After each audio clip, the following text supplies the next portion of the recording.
And hey, your guests will be like, how did they do that? And guess what? You will not be out of a lot of money doing it. Trust me. Anywho, I am Casey, and my family there knows that. They sure do. How is everybody this morning? I hope everybody had a great week. I did, and I am going to continue to have an even better one next week. I'm going to put that out in the atmosphere.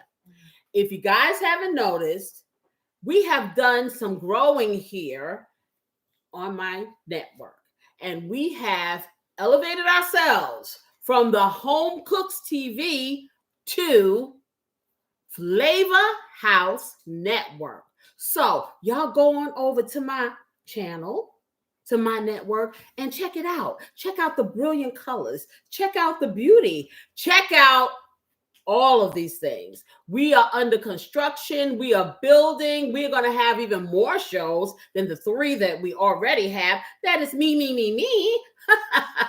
We're going to have a lot of fun things going on, but we're still going to have our weekend eats. We're going to have our love rhythm recipe, and we're going to have the original show, which is Home Cooking with Casey Lloyd. But everything is going to be stepped up and better and newer and bigger and bolder, and it's all just for you.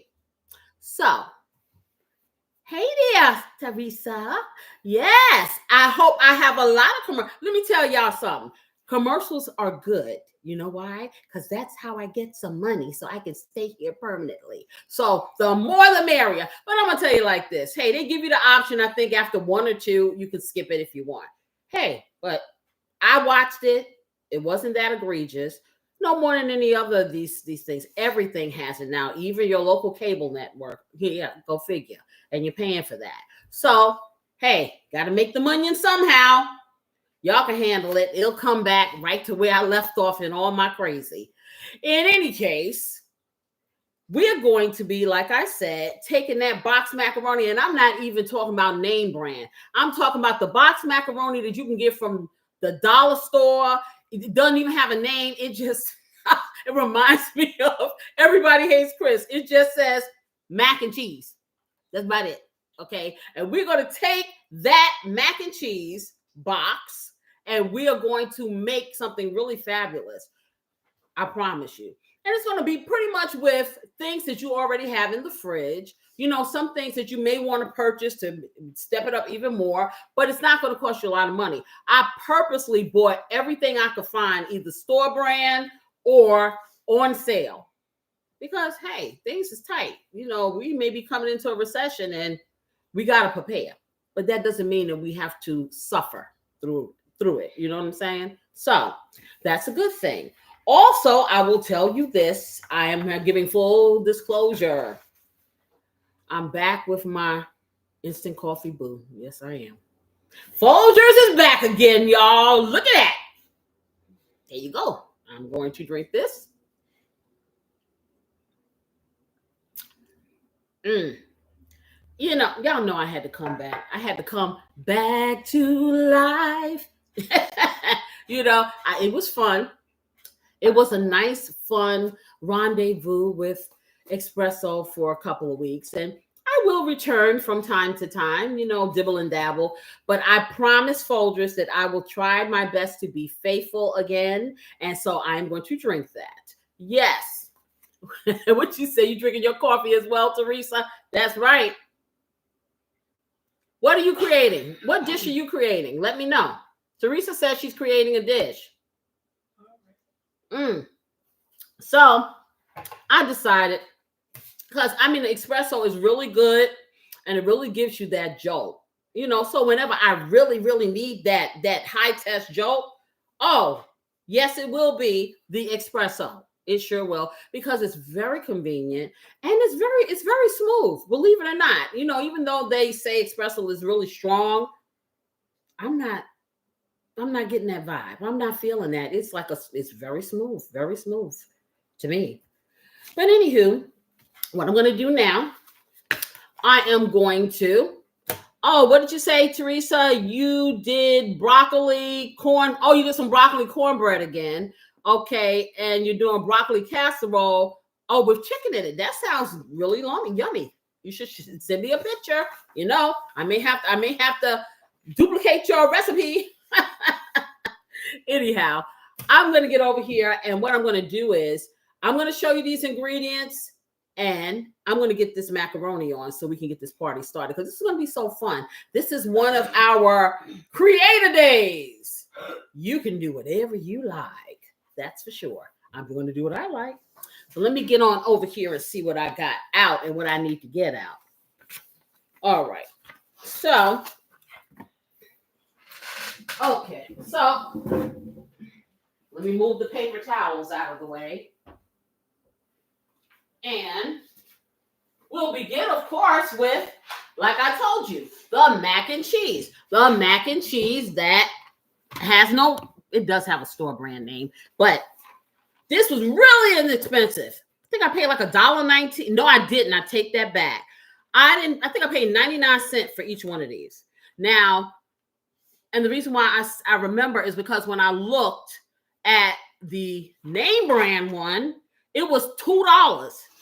And I said, boy, I could get 2 for the price of one.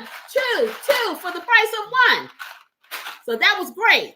So I got 2. Actually, I bought 3 of them, but I probably will only use 2 because guess what we're doing tonight for the Love Rhythm recipe?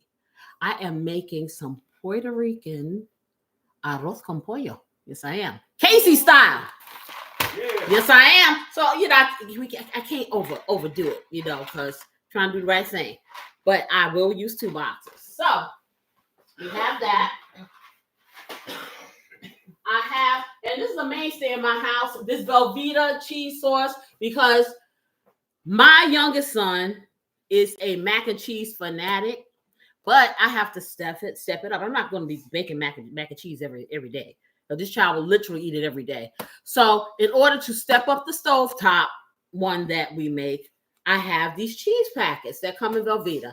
I don't care for the shells. I just like the cheese. So it's very easy. So I have this, and this is like maybe about $2.50, $3, I think. And it lasts a while because, we don't do it that often. And this is one of the things I'm going to be using. Okay. I got a couple of eggs here. And like I said, I just took out some things because I may or may not use all of this. We'll see. I have so many ingredients. It's just amazing. Okay. And I have, of course, my Sazon in my shaker, my Casey's Blessing, of course, and you can use whatever seasoning you have. I'm doing mine because I like this, and, one day you'll get to like it too. That's another, like I said, we're building things up, and that's why we got to watch commercials, because that's how I can keep it moving. So I have some onion powder. I'm going to use some the minced garlic that I have in the fridge. I'm going to use that. Excuse me. All of a sudden, I got a tickle in my throat. Black pepper. And also, excuse me, because I have to cough. I have this tickle. I'm thirsty. Let me get some water. All right. Let me get a little water.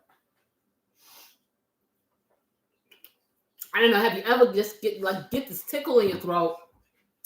Just out of nowhere. Like I said, that's perfectly fine. Allergies are not kicking up. I've been taking my allergy medicine every day. And all of a sudden, just right here, it's just this little tickle just wants to say hello to you guys. So I'm going to have to set it free. Anyhow, I got some condensed milk. Now, I usually get name brand. I used to get Carnation when I do get condensed milk. I said, okay, Carnation, almost $2. This, 79 cents. You do the math. So we're going to be working with this. And, of course, I got some things here in the fridge. I'm going to do my herbs because I love that. I also have, where is it? The cream. I have some little meat here. And where are my vegetables that you got? They're on a plate. I think they're on the shelf, where the third shelf down. Okay, see, y'all know I can't find nothing. Let me help you. Okay. You see it? Yeah, I see it. So y'all know y'all know that I did not prep this stuff. My bad. Okay. Beautiful assistant prepped it, and it's invisible to me. Okay, so I found at the grocery store, and this was another thing. This was like $2.69. And for those of you who don't eat pork, you can use turkey, ham, you can use whatever kind of meat you want, whatever, or none. I wanted to try to put a little bit of meat in here. So they had these little, they're so small, diced up little ham. Okay. Like from a ham steak or whatever. And I'm going to use that, I think. And then I have, of course, my red pepper. I have a shallot, and I have some fine. You'll appreciate this, Teresa, because you were saying how you were going to crumble up all your stuff, and so you don't get the texture. Well, beautiful assistant put it in that whatever that thing that your brother bought that I showed you guys that you pull the string, and this is a portobello mushroom, and I know you can't see it because of the glare. This is annoying me. Okay, so anyhow, I'm going to point. This stuff right here is the portobello mushroom, cut up really fine. This red stuff is the red pepper, and the one you really can't see, that's a shallot. For those of you who may not know what a shallot is a little itty bitty onion about this big. It's kind of like a red onion, but the skin is not red. The skin is more of a brownish color, but when you peel it, it looks like a little piece, a little bitty red onion. That's what it looks like to me. And you know, the flavor of it is not as bold. It's kind of mild.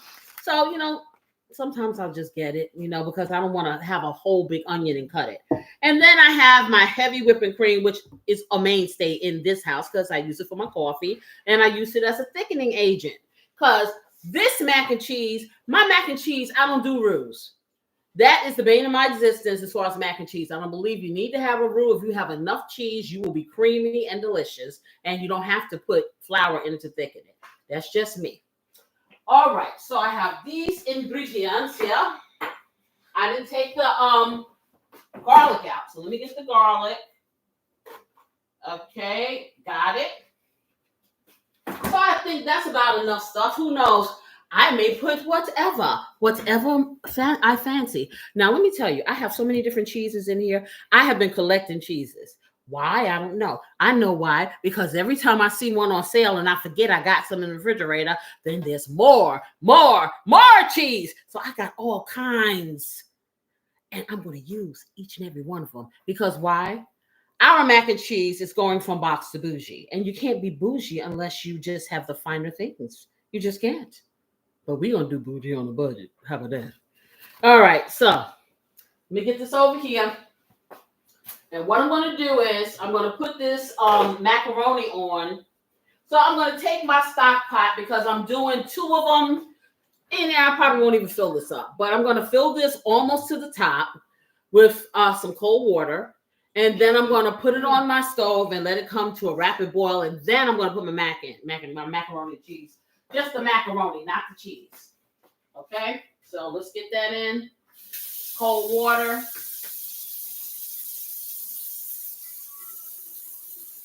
Get this party started.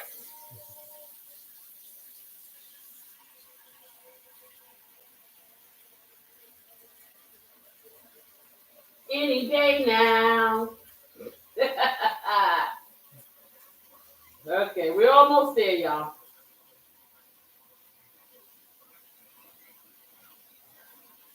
Yeah, I think that's right about enough. I'm not going to even take it. It's almost 3/4 ways full. You don't need a whole lot. Now, a lot of people will put salt in their water when they're boiling. Not necessary. I don't do it because I've learned that over time, putting salt in your pots and pans, the salt helps degrade the inside of the pan. Because, of course, the salt is abrasive. So you think about it. It's steadily hitting the pan as it's dissolving. And, you know, I don't know about you, but I'm not trying to keep out of pan. So I just spray a little bit of cooking spray. And I'm going to get the avocado spray and spray that in there. How about that? And that will keep whatever I'm cooking from sticking. Although this is a non-stick pan, but you know I'm paranoid about sticking, so I spray everything. So let me get over here. Let me find this avocado one. And see if I got the right. Yep, got the right one with the top. Oh, let me tell y'all a story, right? I bought this avocado spray because, like I said, I'm trying to follow my friend Lois and do something right for my life. Anyway, I get the spray. There's no top. There's none of this where you can spray, but it gets better. The little white piece, this wasn't on it either. So it must have been defective from the factory, and of course, and this stuff is way. Now I'm not even lie. This stuff is way expensive because usually I will get the bargain brand spray canola oil, everything avocado. I'm gonna grow my own avocados, and however you can extract the oil, that's what I'm gonna have to do. So this is ridiculous. But then I couldn't even use it, whole bottle of it, because I can't spray it. So Self says, okay, Self, I'm gonna get another one. So all I need to do is just put this little red thing on here. Then, of course, beautiful assistant brings it to my attention. There's no white thing on here for you to go. I'm like, oh. So, needless to say, okay, I'm going to figure out some way to stick something down in it to make that spray come out for all that money. Okay, I'm just going to spray a little bit in here, just like that. All right. And I'm going to turn the stove on. And I'm not going to do this hot because I told you these pots don't require really high heat for it to heat up. So let's see where we can go. I am going to go. I think I'm going to do an 8. I'm going to do an 8 and see how fast that will heat up. Just going to stick my top on here to vent it. So all of that steam is not coming up and I don't have to turn this hood on because it's annoying to me. You know, I may have to do it, but I'm trying to avoid it at all costs. In the meantime, I will wash my cans off because you always want to wash your cans because you never know where they may have been or whatever. And if I don't use this, then it doesn't matter. I'll still have clean cans. How about that? So let me just wash this off.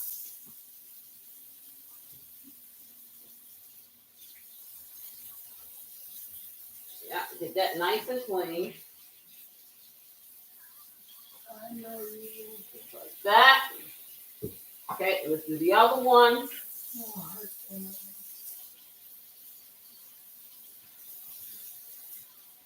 Okay. All right. So we have.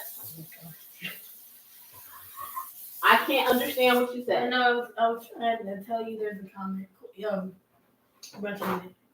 Can't hear you. Yeah.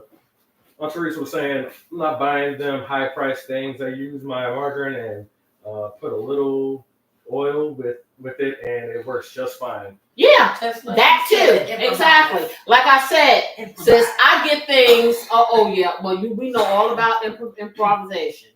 Okay. As a matter of fact, again, your brother. I have this thing up here. It's a spray bottle.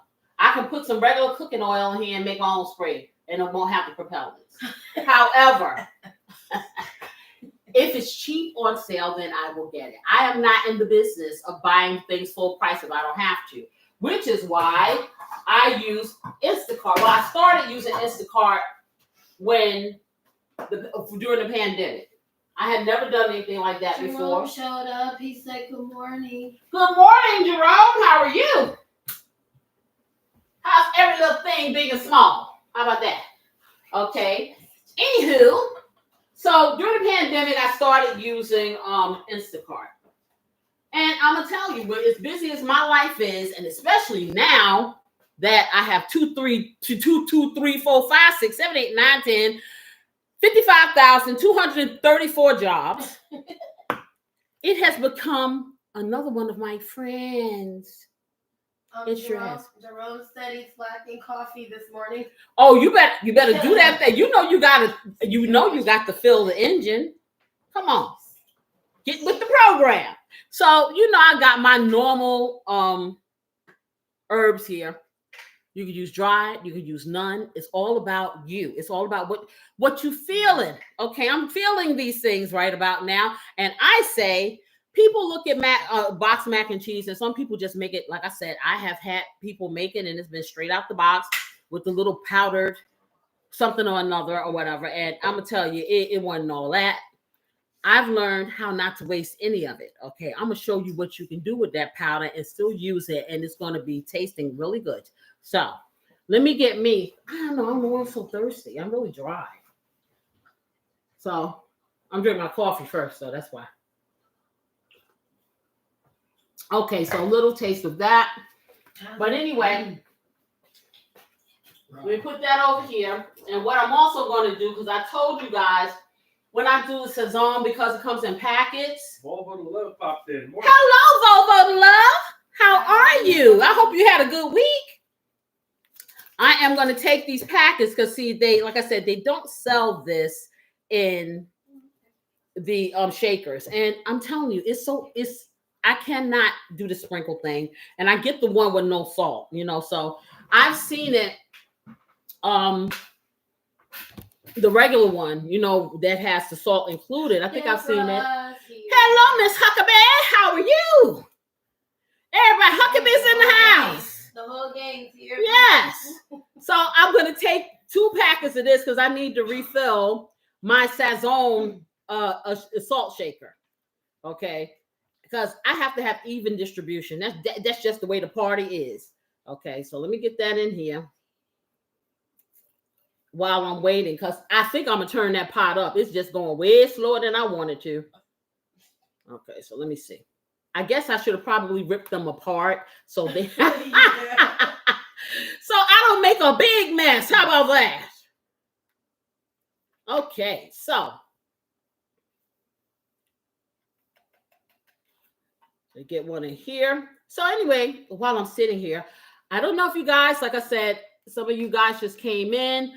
Jerome saw my new logo. Jerome said to me, "Oh, you're getting a new channel?" I'm like, "No, my channel is evolving. This is the plan." And I'm gonna tell y'all because y'all my friends and my family here, so y'all get to know first. This is the vision for my station, okay, or my network. My network is going to grow, and I'm putting it in the atmosphere. It's going to grow, and what I'm going to do is continue to add shows to my network. All of these shows will be have different dimensions and dynamics. It will be based on food and things of that nature, but they'll all be different. They will be targeting everyone is included. So you got your baby boomers, you got your Gen Zs, your X's too, right? Yeah. And your millennials. Everybody, because guess what I found out? You will not guess what I found out. Everybody is looking to either cook more at home, learn how to cook to have that ability. And a lot of people are craving that food that grandma used to make, or great grandma used to make, but nobody ever told them how. That's where I come in. So I'm thinking about a show, and you tell me what you think. It's going to call something like a generation cook-off or something like that, maybe. But it's just going to have 4, the millennial, the Gen Xer, the baby boomer, the kid in diapers, whoever it is. And they're going to come, and we're going to select a dish that's from maybe back in the day. And everybody gets to cook it with their spin. And then some lovely, lucky people get to taste it. How about that? It's going to be about how efficient, the speed, and the taste. Everybody's going to have a different spin. So that's another show that I'm working on. But for now, I'm just working on revamping everything so everything can be under what? Flavor House Network. That's right. So that's what we got coming. We have lots of, I keep telling y'all, I got so much more to show you. I sure do. So let me get over here again, because I put enough in here for now. I will probably have to put a couple more packets because, like I was telling them earlier, tonight I am making arroz con pollo. Oh, yeah. And I can't wait. So let me get this over here. Put this in the garbage and check this water because it's going really slow. Look at this. Okay, so it just had. Pam says, "I love the idea of a generational show." I know, right? I can't wait. And see, the bad part about it is I'm gonna have to have somebody else cook. I can't be in it. That's the thing. Maybe I will do one, but I can't. That wouldn't be fair. But it's gonna be whoever is ready to get down. Okay. Maybe I'll be the taste tester. How about that? On that, and I got too many greedy folks up here in my house. They will not stand for not tasting. Okay, so I turned up the volume on this thing because the doggone macaroni could be cooked by now. It doesn't. This is not a long process. This is very, very simple. Really, it ain't that deep. It really isn't. So, and what I did forget, I need to get a saucepan because I tell you, I don't do that rule thing. I'm going to make up my sauce for my mac and cheese. It's just gonna be a lovely thing. Yes, it is. So let me get a saucepan. Aunt Teresa said, well, I'm always cooking at home, and Joseph bought some of those pasta things that you dip your garlic sauce, so I use the garlic sauce to cook my chicken for today, cutting corners. Oh, see, this is okay. That's smart. So we also going to be talking about recession-proof meals. Well, hey, we all are aware of what's going on in our country. You know what I'm saying? And we may be having to tighten up, them purse strings, in which we should, be as frugal as we can anyway. Because you never know. Like I said, today the sun is shining and there may be rain. So you always want to be prepared for a rainy day. It's nice to live that life and living that golden life. But you always have to know that sometimes underneath that gold, it could be some brass, and be prepared.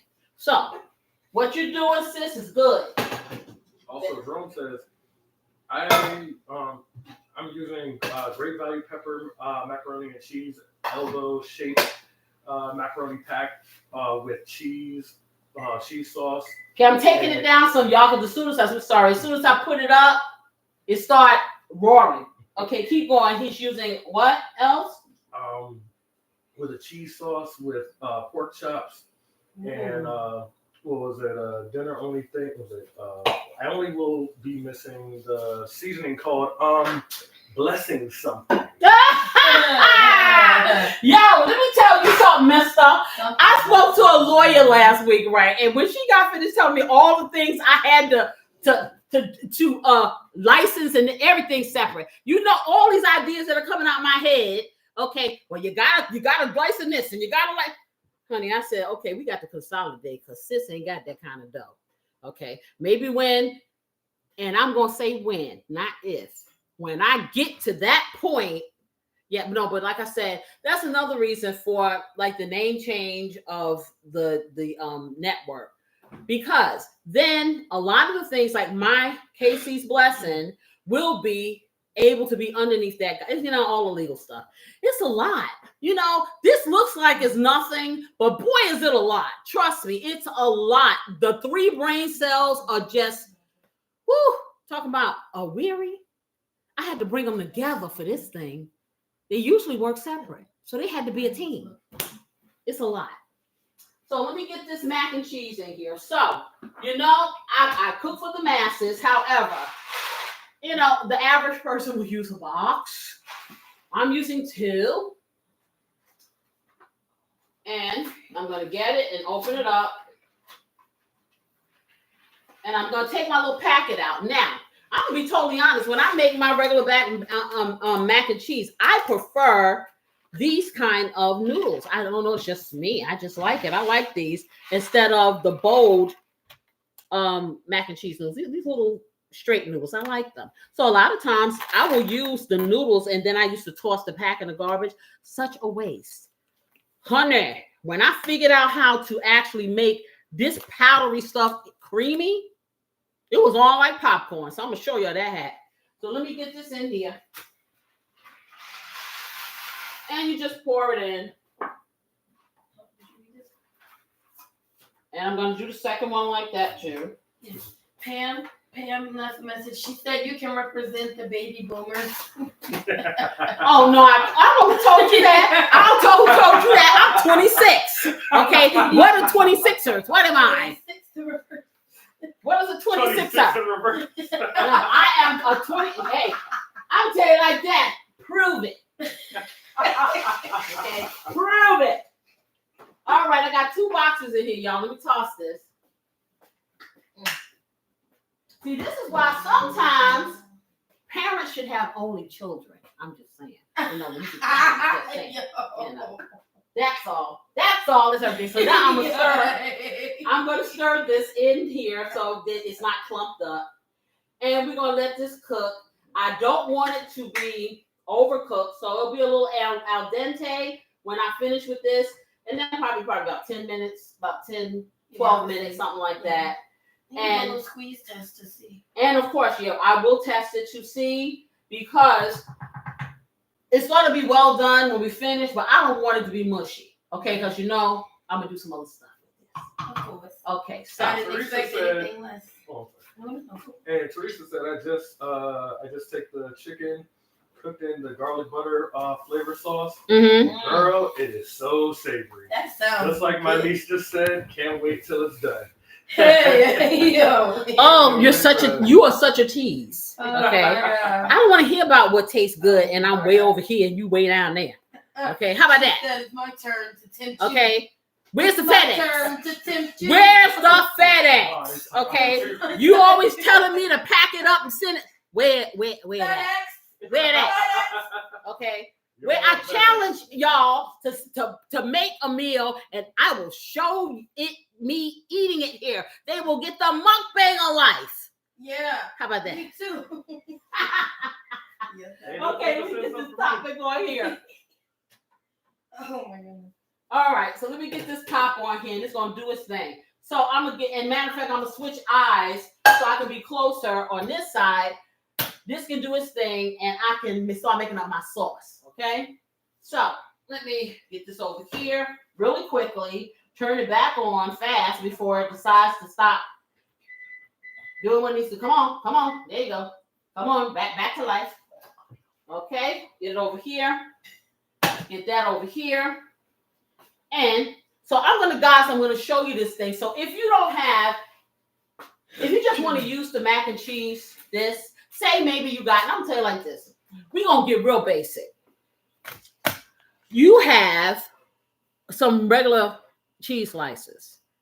Okay. Yep. Store brand, regular cheese slices. You got this box of mac and cheese over here, right? You need to make some, okay? You ain't got no whole lot of money. You ain't got no money at all. Say that's you got what's in that pantry. I done seen them days, trust me. I've had ice sandwiches. I won't tell you that story. That was many years ago. So trust me, you can flavor ice and think it's a steak. But anyhow, you take these things and you want to get a cup, a bowl, whatever. What you say, Teresa? I hear you, girl, for real. Don't let the smooth taste fool you. Okay, I'm here now. I'm still trying to do what I need to do to get where I need to go. This didn't happen overnight, okay? So I'm going to tell you this. Anything you want to do with your life, you can do it. Don't nobody tell you you can't do it. It can be a hard knock life right now. You may be 2 steps from being outside, because I've been there too. Okay, and I'm telling you, as long as you don't surrender to the dying of the light, baby, and you keep pushing forward, and it's going to be hard. You ain't going to just act like ain't nothing happening, okay? But you cannot give in and give up. You don't give up until he calls you home. That's what you do, and you don't give up then because you're going somewhere else, okay? But my point is, you can do or be or have whatever you want in this life. You are the master of your fate. This is why we have free will. I'm just saying. Okay, so you take this, and I'm going to get a plastic cup, but you can get a bowl or whatever you want. And what I've learned, now I'm going to show y'all this, right? You want to take, okay, I done turned the pot on, y'all, and y'all let me burn a good pot up. Anybody saying nothing. Everybody's sitting here just saying, okay, anyway. So I'm going to take this. I guess this is not easy to open, so I'm going to take this. You want me to open? No. It's the material on here.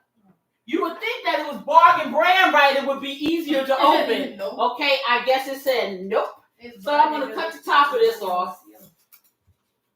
Okay, and I'm gonna pour this into a dry cup. Into there, just like that. Now remember, this is all we got. We ain't got nothing fancy. We got a few little slices of cheese that for a sandwich in there. Okay. Yeah, I said sandwich. Okay. I know what I said. I get so tired of people trying to correct my dictionary. I didn't say nothing else. Okay. They can't talk over there. You can't never hear them. But always I got to have big Webster and little Webster trying to tell me something. I have no problem with the word sandwich. Okay. I do, however, have a problem. If it wasn't good enough for my daddy, okay, I can say sandwich if I want. How about that? My mouth, my way. Sandwich is fine. It's irregardless that I have a problem. And I will say irregardless anytime I want. Okay? Yes, I will. Oh my God. Bro, my voice wasn't dead. I swear I have so much. Yes, too much to say. You can't never hear them when you need to hear them. I'm Okay, trying. but now, we have so much to say. Go figure.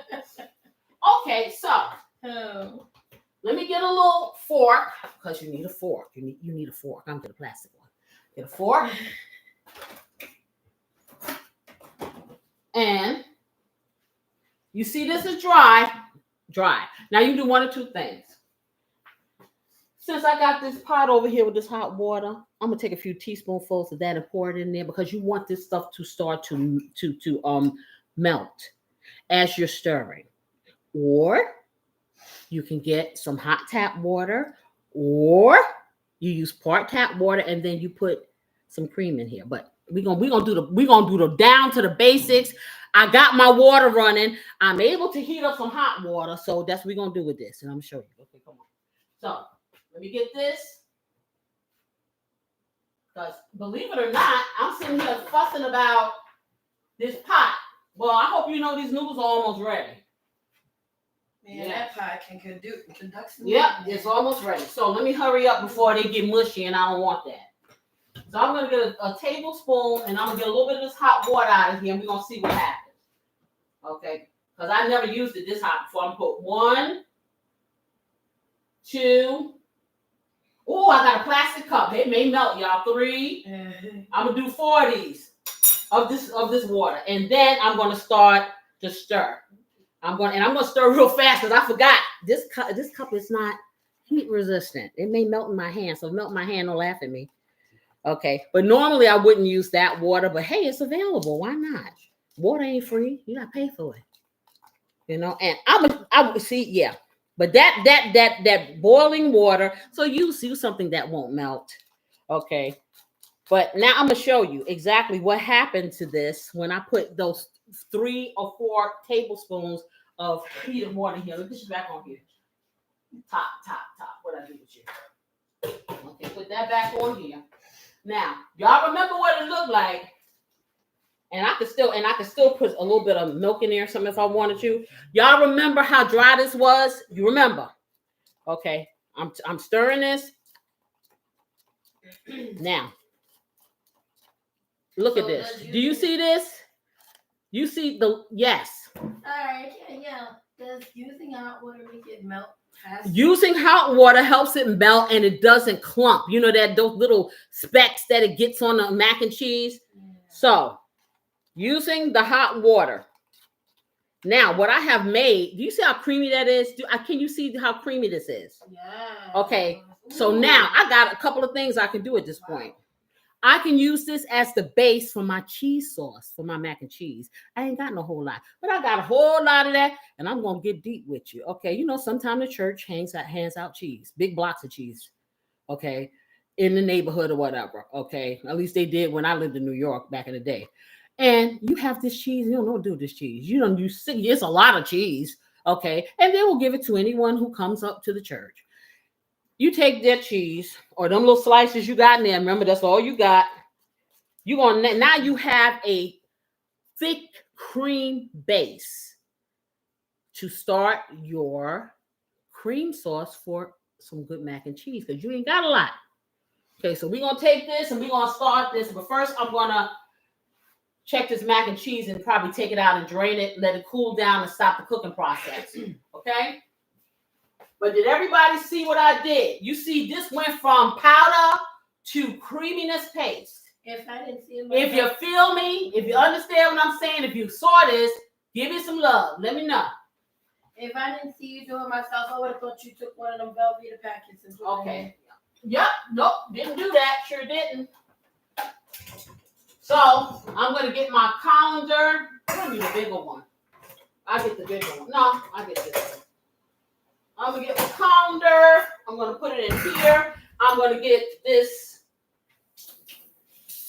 macaroni, and I'm gonna start cooling it down a little bit with some cool water. Rinse it. I don't want to make it cold, but I want to stop the cooking process while I do the other stuff. Okay. Let me get this top off of here. Take it off. Pour that in here. Just like that. Rinse that around there. And put it in. Okay. So, with that sit, let me turn this on. And while that sits there, what I'm going to do, I'm going to just let a little bit of, ooh, it's hot. Let a little bit of this cold water run over in here. Just to cool it off a little bit. Because it's really hot and it will continue to cook. And I don't want it to overcook. So I'm just cooling it off. Bring the temperature down a little bit. Rinsing it will always also prevent it from clumping up and sticking together while you're waiting for whatever you're doing. You know what I'm saying? You're not using it right away. So that's a good thing. Okay, so let me dry my hand. All right, so we got that over here. So we still working with this. We ain't got much in here. You know, cover this bare, open it up. You call it moss flying out of it and stuff. Because ain't nothing up in there. Okay, so I heated this up too much. So I stick this over here. So now what I'm going to do, but we do have a couple of packs of some butter. When we got taken over to the IHOP, you know, we brought it home and saved it. You know, somebody treated us, so we saved that stuff. So we got the IHOP butter, okay? Real butter. Yeah, that's what it says on the pack. Now, they could be lying, but I don't know. Okay, let me get a sip, something. Jerome, I hope you got your coffee. Yeah, man. Was he here? Did he hear about the Nescafe? Okay. Oh, beautiful assistant Jerome wanted me to tell you that I'm back together again with my Folgers. You know, my affair was over. You know, I had to step out on Folgers for a minute, but I'm back. Okay, so. All right, so let me get this in the trash.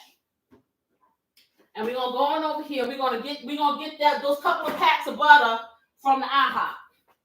All right, where are they? You know, you get lost in the refrigerator, especially when it's empty. You hear the echo? Okay, so let's take this out.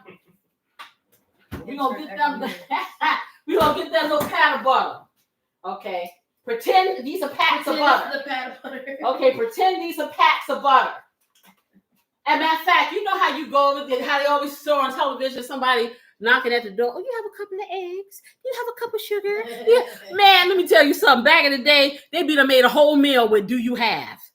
Okay, trust me. That neighbor keep coming over there 4 or 5 times. You just mouth say, "Come on and sit down and let me feed you." Okay, for real. So let me get a knife and cut this. Look at now. You heard me? No, I hear nothing you say, and you. Okay, I'm beautiful trying. assistant's voice is hoarse. I told her to use the microphone. She keeps trying to talk to me, sounding like Isabel Sanford. Leave me alone. Okay. If those of you who don't know who Isabel Sanford was, she was Weezy on the Jeffersons. Okay, and I don't hear her. Do you hear what I don't? Okay, so. Let me get over here. I feel the shade. It's all okay, so this butter is kind of cold, so I'm gonna do one. I should have had a sharper knife, y'all. So I got one. Yeah. You know what? Y'all know I gotta spray this pan. Okay, Ladies, we ain't got no cooking spray, y'all. So we're gonna do like Auntie Teresa did. We got a little bit of vegetable oil somewhere, and then we just gonna run it around that pan. Okay. I'm spraying mine. Okay, but when I didn't have it, this is what I did. Okay, I was thinking to myself, speaking of the things that you create, Everybody's so creative. I'm gonna tell you, back in the day, when I was but a wee girl, okay, now I was grown, but still, I ain't having a whole lot of money. So I'm telling you, I know how to wash jeans by hand. Yes, I do. I know how to iron with the bottom of a pot. Okay. Y'all think y'all done been through some? I can tell you some things. When I write that real book, not the cookbook, y'all gonna be like, "Ooh, amazed." And I'm still standing. You too can do what I do. So let me stick that in here. Let me get my oil and grease my pan. Okay. Okay, y'all want me to really grease the pan with some oil? Well, you gotta stay in the. Now we gonna put. Oh, let's make believe. Okay, we gonna grease. Stay in the moment. Okay, but I'm not gonna grease it with. I'm not gonna grease it with the oil, but I'm gonna grease it with the bargain brand cooking spray. Okay, this is cheap. This store brand. Y'all notice I get a lot of store brand stuff. I ain't trying to play. Some things I will not bend, but other things, oh yes. So pretend this is on the last drop. So I got to go just like that. Okay. Now these pans are non-stick, but I just, you just get in habits and you just do it. So I grease my pan with a little bit of cooking oil because I got one of them pans that came from the dollar store. You know how you get those sets, and I think you maybe about $15, and they had a little itty bitty pot and a little itty bitty skillet, and everybody's little teeny tiny like you in Lilliputians, Gulliver's Travels or something. But that's all you got. That's all you can afford. And they tell you it's non-stick for a little bit, yeah. So you get that little set for about $15, $20, and you are treasuring that like it's forever. So that's what you have to do with that pot. This pot been going on for a while. So now we're going to turn this pot on, and I am going to turn it down low because it's like okay. I'm going to take my butter from IHOP. I'm gonna stick it in here. So I'm doing 3 packs of butter. I better do 4 because I found another box of that macaroni that got them cobwebs on it. Somebody done called me and said they coming over here and they need some food. Now, I can't turn nobody away. All I got is this mac and cheese, but we're gonna make it work. Okay. So I'm gonna put 4 in here. Just like that. I think I had one more I found in the back of the refrigerator, and yeah, from IHOP. Because see, I kept the sugar packets, I got the salt and the pepper, I got all that stuff, got all them condiments. Matter of fact, when they turned their head, I just kind of dumped it in my purse. I think I had some Heinz ketchup in there too. I think they had Heinz, or they may have had no name brand. I don't know, but it works. That no name brand tomato ketchup may be somebody's pizza sauce. Right. Okay, so I'm gonna close this up and toss this away. And save the rest of my little packet. Now, for people just coming in, I know y'all think I'm insane, because you're like, what is she talking about? I'm talking about how you make something out of nothing. And you'd be surprised what the magic you can create with a little bit of imagination and a few little ingredients. Very few. So, I'm going to stick this. Yeah, I put okay, this butter needs to soften. It's a trick. Okay, so as this is melting, I'm letting my butter melt in my skillet, just like that. Remember, I still got my paste. Now, see, my paste has sat here. My paste has gotten really, really stiff now. So now's the time that I will take, because see, I always keep cream on hand. So I will take a little bit of my cream, and I will put it in here. Or some more water, if that's all you got. Warm water, and I'm going to put it in here, and I'm going to stir it. Because I need it to be soft enough so I can take it and put it inside this butter. Normally, I would do this after I melted the butter, but I just had to show y'all the possibilities, okay? Because people don't believe me when I tell them what you can do with those packets. Those packets should not go to waste. If you don't use them the traditional way, you can find a lot of ways to use them. Okay, so see that just like that took it from being stiff to back to creamy again, just like that. A little water, a little milk, whatever you got. Okay. All right, so this is nice and melted in your pan. Almost there. Let me turn it down. But see, like I said, these pans ain't no joke. So now I'm gonna move this over here because it's starting to smoke. That's how hot it is, and I turned it all the way down. So I'm gonna let it go off. I'm gonna take my 2 packets of that powdered stuff. I don't know what the cheese what it's made out of, but the cheese that's supposed to come from this no-name brand mac and cheese, okay, that we made into a nice creamy base. And I'm gonna get it out of here. Try to get as much as I can. I should have put it in like a little bowl, a shallow bowl. Okay, but I got that in there, right? So let me put this back on the stove and get this off my hand and turn it back on because it done went off because that's how the stove works. Okay, but let me get it back down and put it on low. That way it won't burn or scorch or anything. Okay, so let me get paper towel wiped off my hand. I'm gonna throw this little cup away, tidy this area up, and then I'm gonna stir this a little and stir it into my butter. All right, so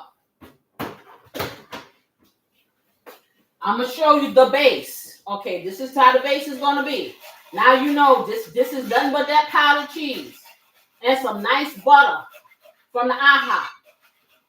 Okay, and already I forgot where this stuff come from because it don't look nothing like what we talking about. Okay, so we got that in here. And it's combining into the butter. Just like that. And I'm just stirring. So now I got a nice little creamy base here. We're not even having putting my other cheese in there. So let me get that over here. I'm going to put this on a paper towel because I want to keep this. Now I want you to imagine I have all these cheeses in here that I'm going to use. But if you got the block cheese, you know you can cut it up, and you can cut it up into little strips, or if you have a grater, grate it up. Start grating your cheese into this. You're building your sauce with whatever cheeses you have. I'm going to use whatever cheeses I see in here to start building my sauce. We're going to pretend that it's just singles. But honey, I use singles too. I'm going to tell you, I use whatever, and make it work. So we're using them singles. As I'm building the bougie, you building the budget. Okay? So let me go in here. Let's see what cheese we got. So I have a little mozzarella left over from the pizza. I have some of that Mexican cheese left over. I got some of that, remember that red hot cheese? I got some of that. I got my fave, some Velveeta. What else? I told y'all I bought a bunch of cheese. I had this ghost cheese. Now this is for my sister because she's trying to get some goat milk. I may even use this. I'm gonna use all these, but we just got some. I'm not gonna say craft singles. We got the store brand singles. Okay, so that's what we got. Okay, so we're gonna make that work. What else I got? Oh, I got some mild cheddar here. I told y'all I bought a lot of cheese. Y'all thought I was playing. And then I got the real bougie cheese here. That was on sale. Ooh, what else we got? Ooh, I got a lot of stuff there. Ooh, I got pepper jack child. I ain't gonna put all that cheese in there. But you see what I mean. So say you got that block cheese. This is as close to block cheese that I can say that I got because my husband likes this deli cheese. So the block cheese comes just like the deli cheese does that they give you at the church, but it's not sliced. So you get this and you cut you off some of it, probably about a chunk about this big. And then you dice it, slice it, grate it, whatever, and you start grating it over there. Now you want to save some of your cheese because you got to put your topping. Okay, so this is what you're doing.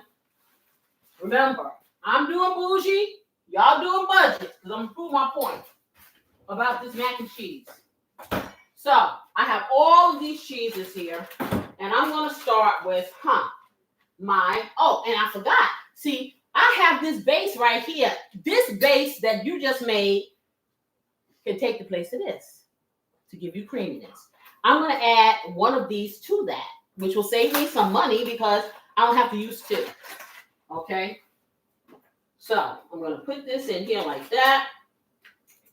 Take that, cut this off. And Squeeze that little baby up in there.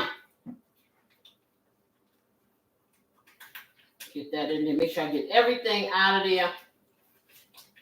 Like that. Okay.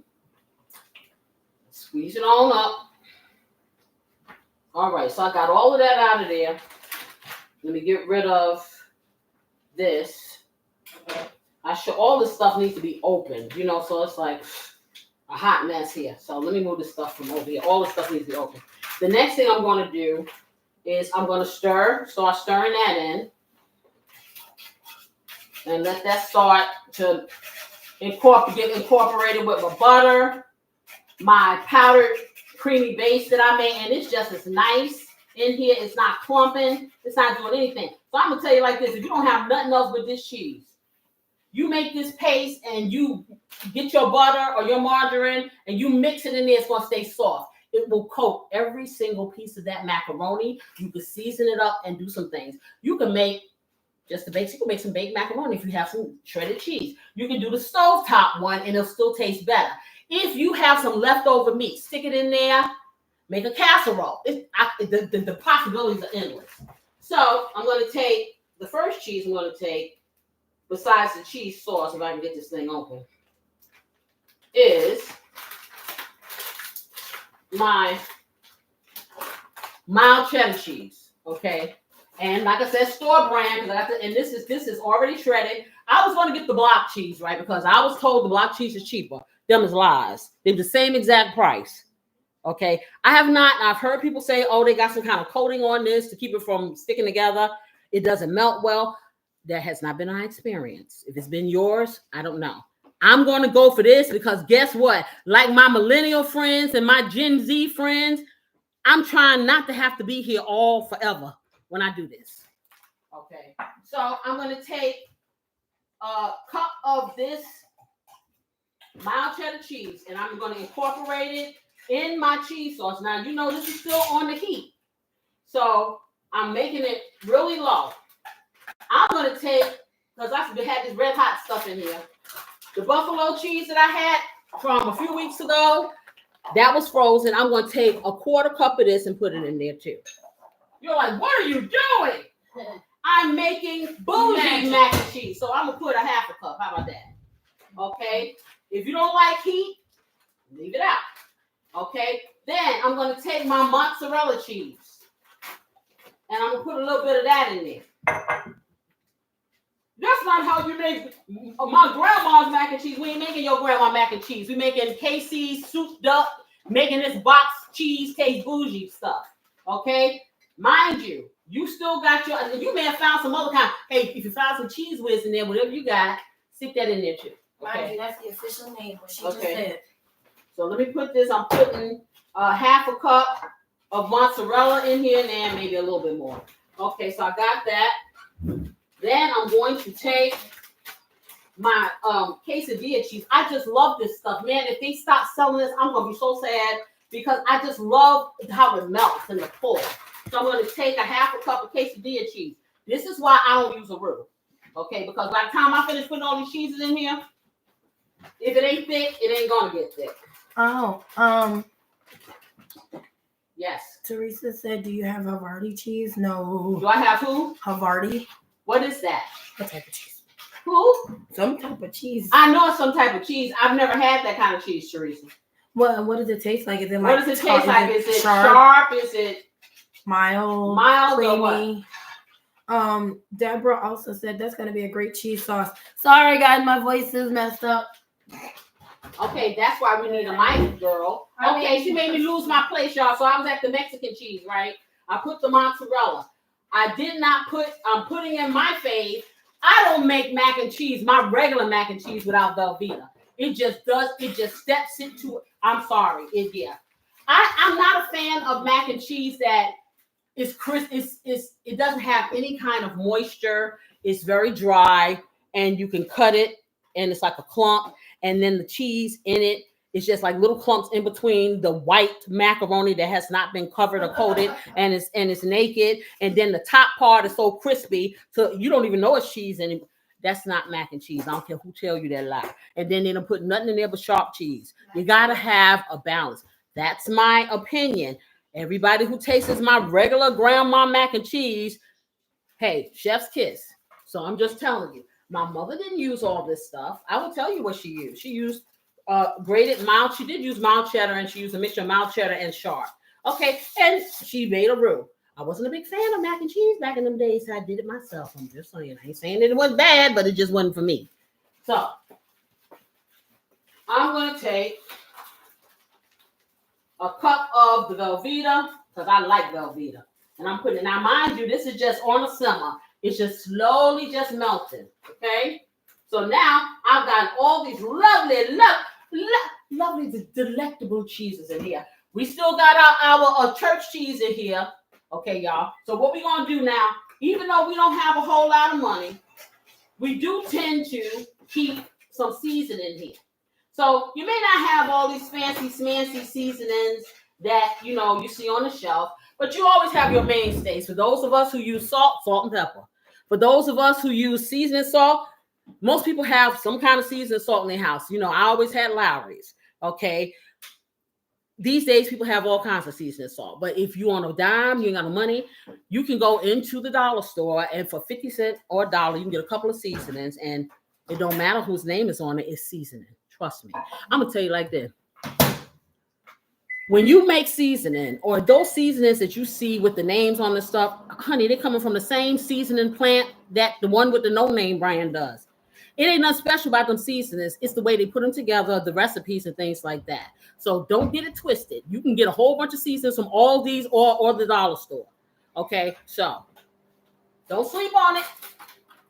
All right, so I'm stirring. This is melting. It's nice and thick. I'm going to take it up to a 2. All right. Now, the last cheese I'm going to put in here is this cheese that I have never, ever tried to put this in here in my stuff before.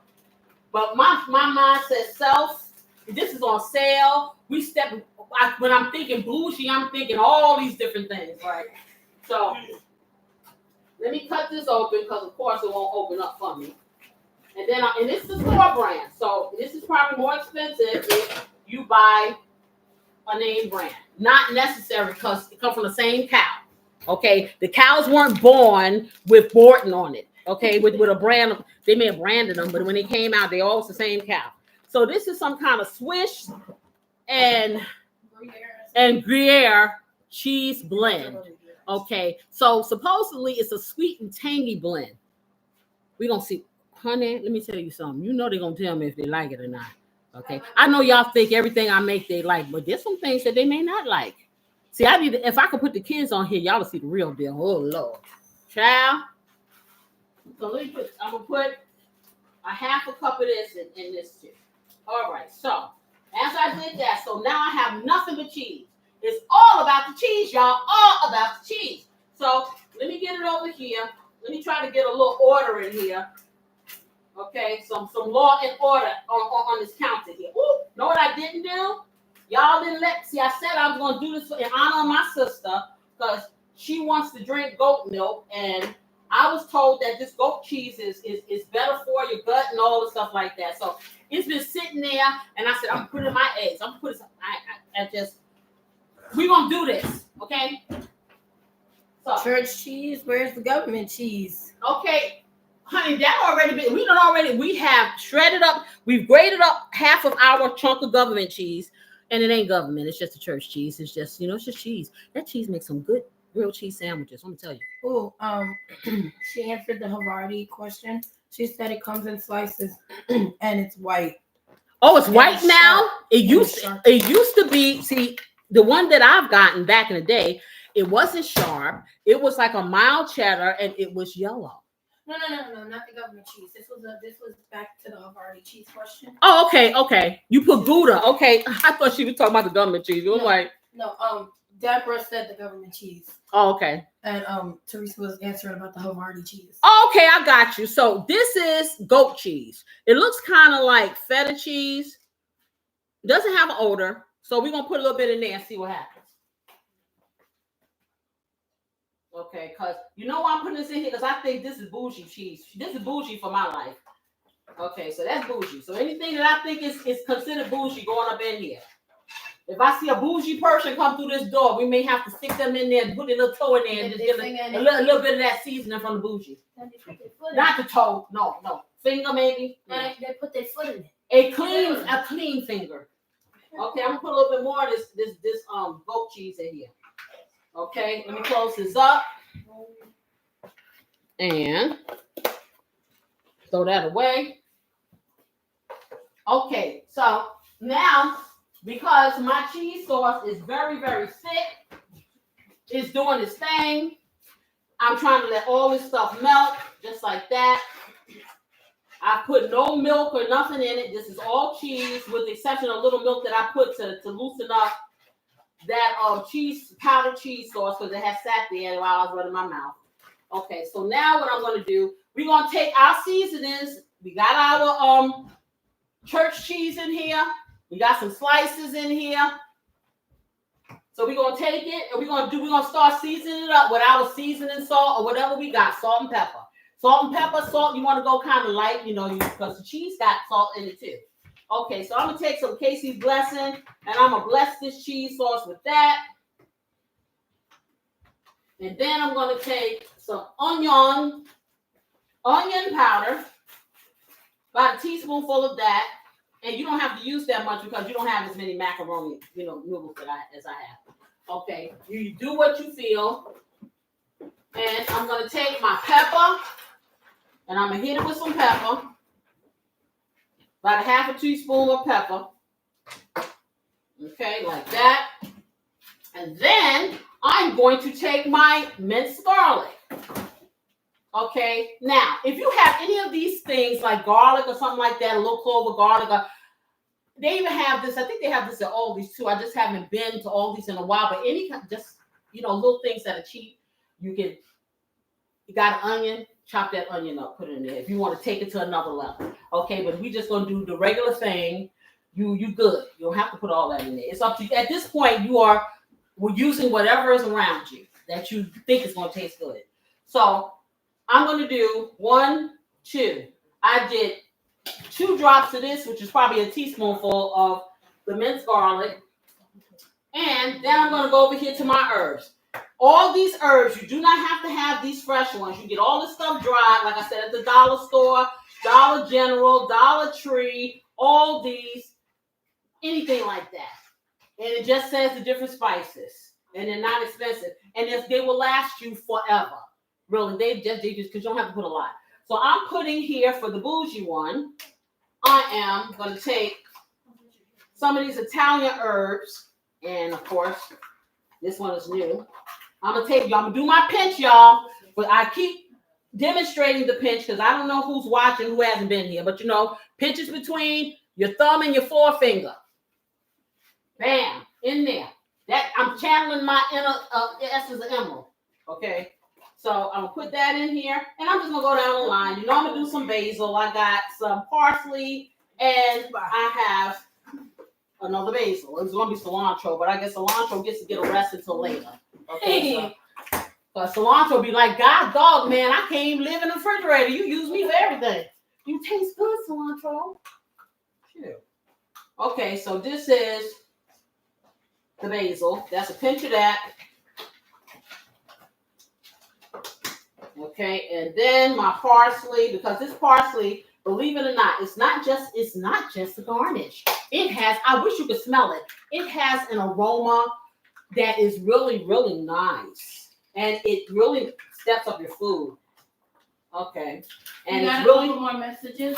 Yeah, talk to me. Teresa said, pinch. Sometimes you have to step out of your comfort zone and settle for what you can create for cheap. That's right. And the Catman is here. Hey, Catman, how you doing? Happy Saturday.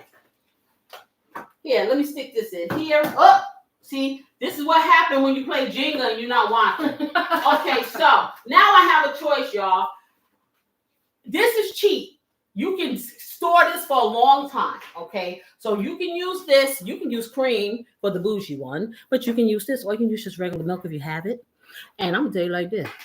If you got some of that powdered milk, You ever heard of powdered milk? They had that back in the day too. I don't know if they still got it now. But they used to make a powdered milk. And you put some water in it. And you can make this milk as thick or as thin as you want. You will want to make it a little bit thicker if you're putting it in something like this, because you want it to stay creamy if that's all you got. Okay. If you don't have no milk, H2O. There you go. You just season it up. That's it. But this is inexpensive. So I'm going to tell y'all like this. What we're going to do moving forward, since we are preparing for anything and everything to happen in our lives, I'm going to start telling y'all about the mainstays that you should always have in your cabinets, refrigerator, whatever the case may be. So you could always, and we're going to talk about that today. So you could always have something delicious, nutritious, and filling to eat. Okay. So let me get over here. I'm going to use some of the carnation milk. Ooh, I better get the stirring. This stuff, man, this is so thick. I can't even tell you. Thick. And then you got all these cheeses in here that are pulling. Wow. Y'all see this? Can you see that? Did y'all? I'm going to bring it over here. I don't want to take it off the. Do you see what I'm saying? Look at that. Do you see that? I haven't put any liquid in it yet. Okay. So I'm going to open this carnation milk. I'm not going to do 2. I'm going to do 1. I'm going to see if I need it, but because I want to put some of that cream in there.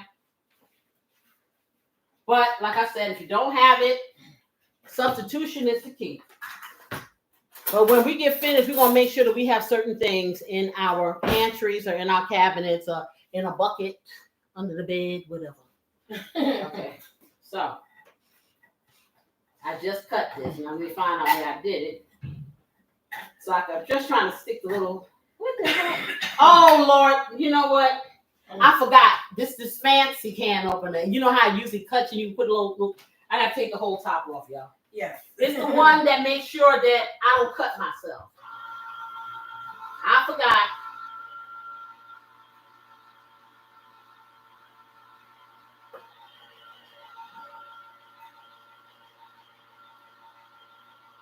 So what this thing does, it is kind of good, because if you want to put the top back on it, stick it in the fridge and use it a little bit later, not much later, because I'm going to leave it in there like that. I just put it something else.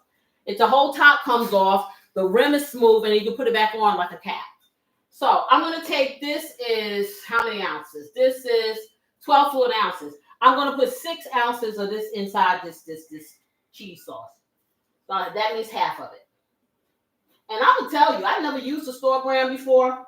It looks kind of nice. It's kind of thick. Okay. I need y'all to loosen up. Now I need them to loosen up. Because see, they holding a vice grip in here on each other. Okay, and I got to stir that. I got to be very careful, because I don't want to stir it too fast. And then I have fluid flipping out my pan. And I'm going to turn it up just a little bit, because it's just kind of coasting, you know, doing this thing. It needs to heat up some more so it can melt and get in here. Yeah.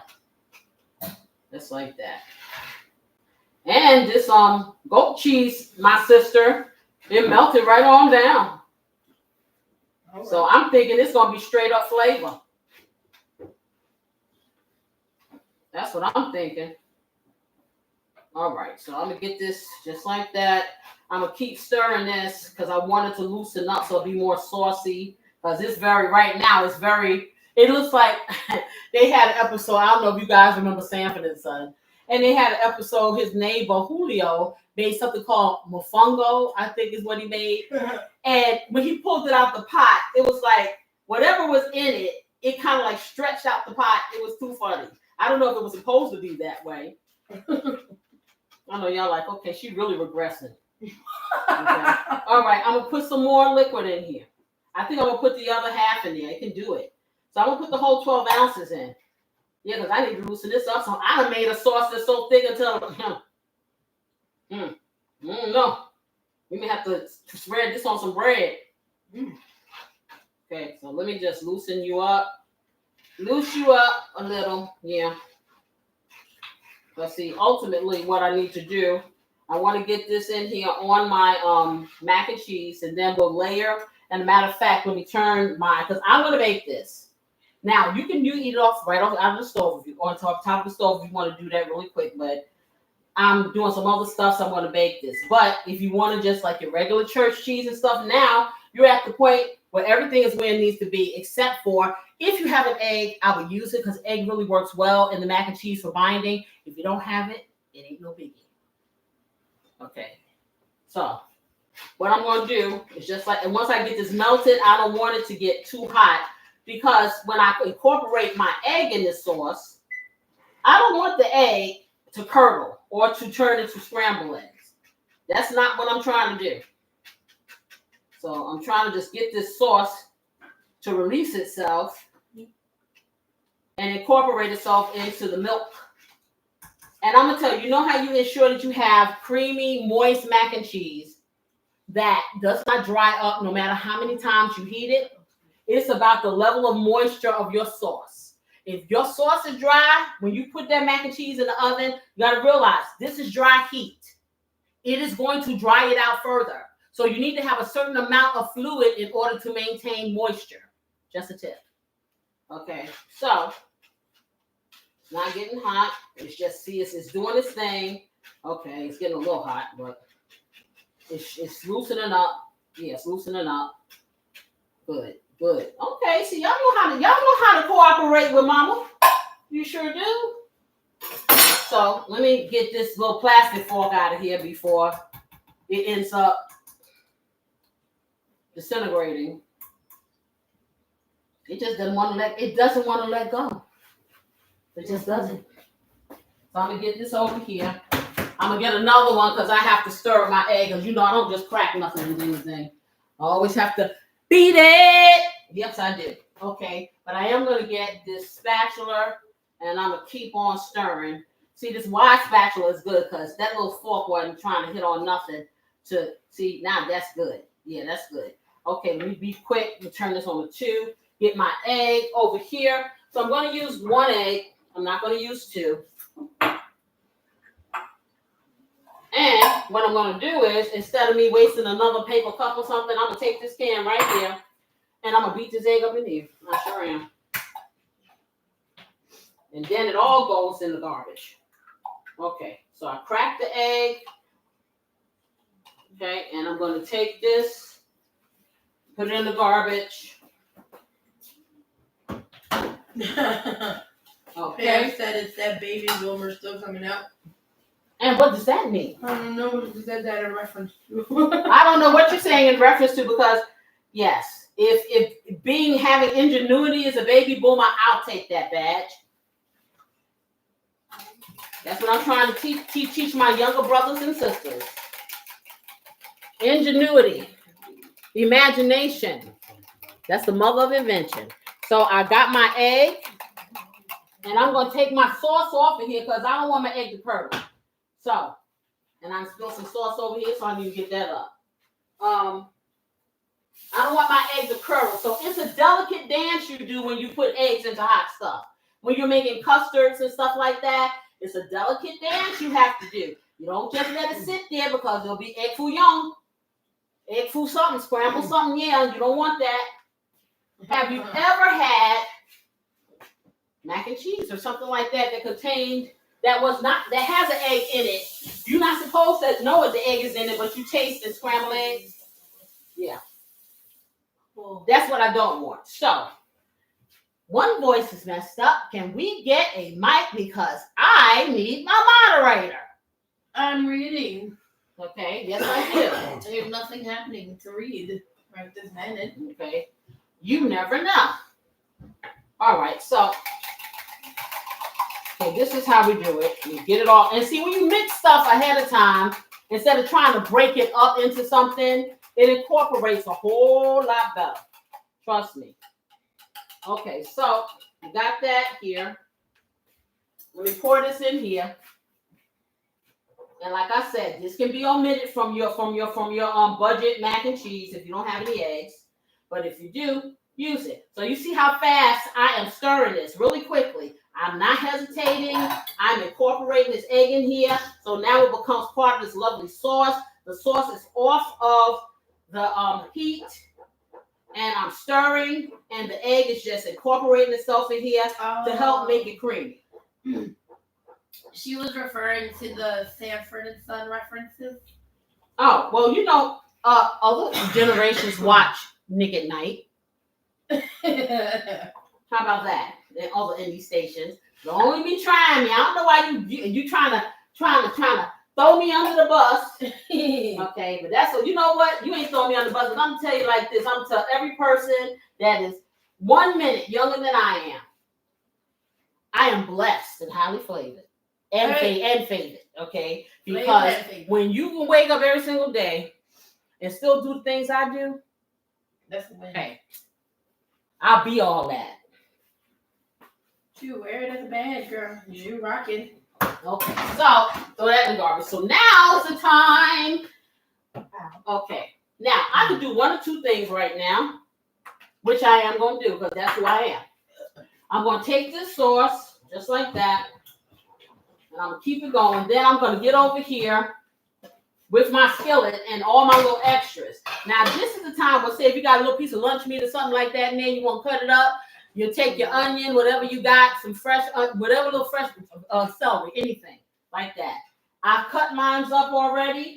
I'm going to take this, and as I said, you can use turkey ham, you can use chicken, you can use whatever you like to blow your stuff up. Okay, I sprayed my pan. Okay, and I'm going to put just a teeny bit of oil in here. Just a little bit of oil. But I'm going to use this avocado. No, maybe I'll use some olive oil. Because it's sitting at the front of my pantry and I don't feel like digging for avocado. So I'm going to put a teaspoonful of olive oil in here just so I can. Somebody said, somewhere I was reading, I think it was on the internet. And I can't remember the name of this site. But they were complaining about the fact people say sweat their vegetables. Well, honey, you don't always want to fry things. You do want to sweat them to wilt them a little. So that's what you call it. So whoever that was that said that craziness and had a whole chat going about why do they say that, I'm taking my vegetables to the gym, y'all. They finna sweat. I tell you, the things that people find to complain about, it just boggles my mind. And it's like, can we think about how we can figure out about some world peace around here, please? So yeah. So I'm going to take my vegetables, which you can see now because it's out. And they're nicely chopped. I'm really going to shoot. I don't know what, I ain't seen this before. So I have to put them all together. Normally I would have to put the peppers first because, they are the most firm one. It takes the longest to kind of sweat a brown. But beautiful sister cut it up so well, so that's not the issue. So, my cheese sauce is right where I need it. I'm going to keep stirring that. I'm going to turn this up because I just want to brown this a little before I put it inside my stuff. Okay?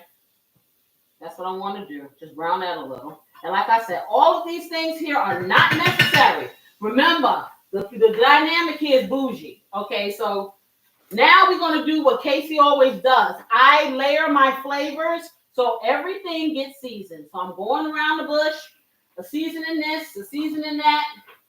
Little onion powder on top of the shallots. Just a little.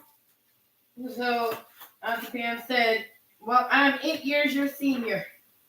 Well, that means you're 34. Mm-hmm. Yay! Mm-hmm. Okay, so now I'm put that. I turned it off. I should turn it back on. It was going too fast. I didn't mean to turn it off, y'all. Okay. Take it back. I'm going to take it to like a 7 because it was going too fast. Put a little pepper in there. Okay. And I'm going to hit it with a little bit of the sazon. Whatever seasons. You don't have to put all of it in there. Just a little. Because like I said, we're doing layers. And I'm just let this saute just a little bit. Then I'm going to cover it. So I just want those flavors to get in there. And this ham is already fully cooked. So really, I could just throw it in there. So I'm going to put about a cup of this in there. In the middle of here, maybe 2 cups. Because they may like, maybe 3. They may like it. It's so little. Okay. And cover that back up. And I'm just going to flip that, kind of fold it so it can get incorporated. Okay. Y'all know I can't resist. You know what I'm going to do, right? I got to put a little bit of garlic in there. Mm-hmm. Just a little. Just one squirt. Just one squirt. Now, at this point, your mac and cheese that you made from your block of church cheese and your little seasoning that you had there is, the sauce is ready. As soon as I get this, then I'm going to show you how to combine with what you have. And then we're going to show you about this bougie stuff too. So let me get this in here. Does that smell good? It smells good. Does it smell good? Yeah. I'm going to put a little bit of basil in here. Because, why? Because we're doing bougie stuff, right? So, put a little bit in there, just like that. Okay. And, like I said, it'll be a couple of seconds because this stuff is already done. Okay, let me put this over here, and I'm making a monumental mess. I'm going to put the top on here and sweat it. And while I do that, I'm going to clean up the mess I made because y'all know I'm tripping. Because looking at all this extra mess on this counter is giving me the heebie-jeebies. I don't like that. All right, so let me wipe this off. It's smelling real good right about now. So you're like, I wonder if this could be one of those meatless Monday days, but on a Saturday. I say meatless Monday can be any day because you know what?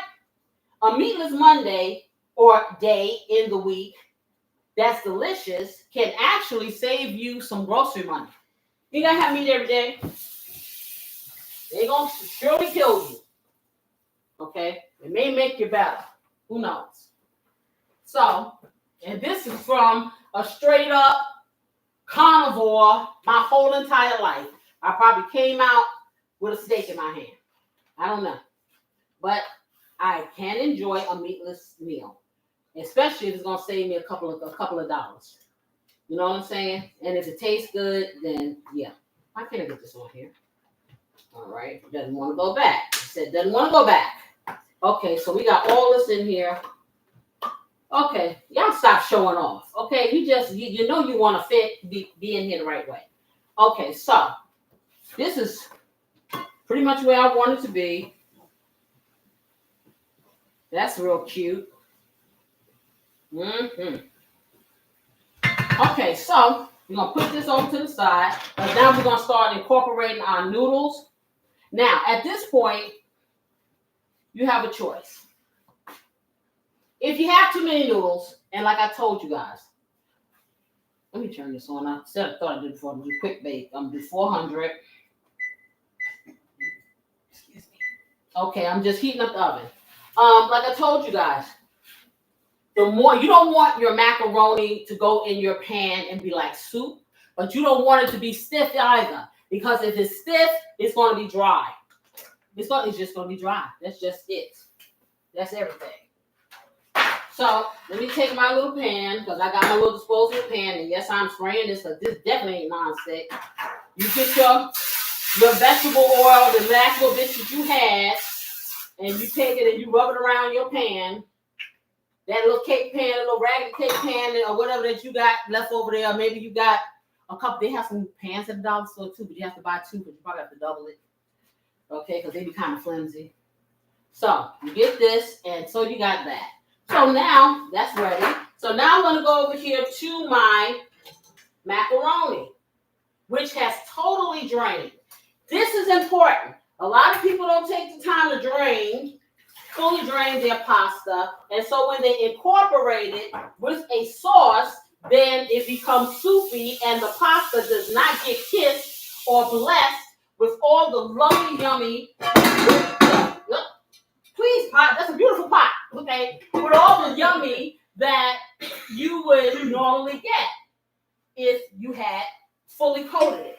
That's where you come out with this mac and cheese that looks very, very pale because people don't make sure that they are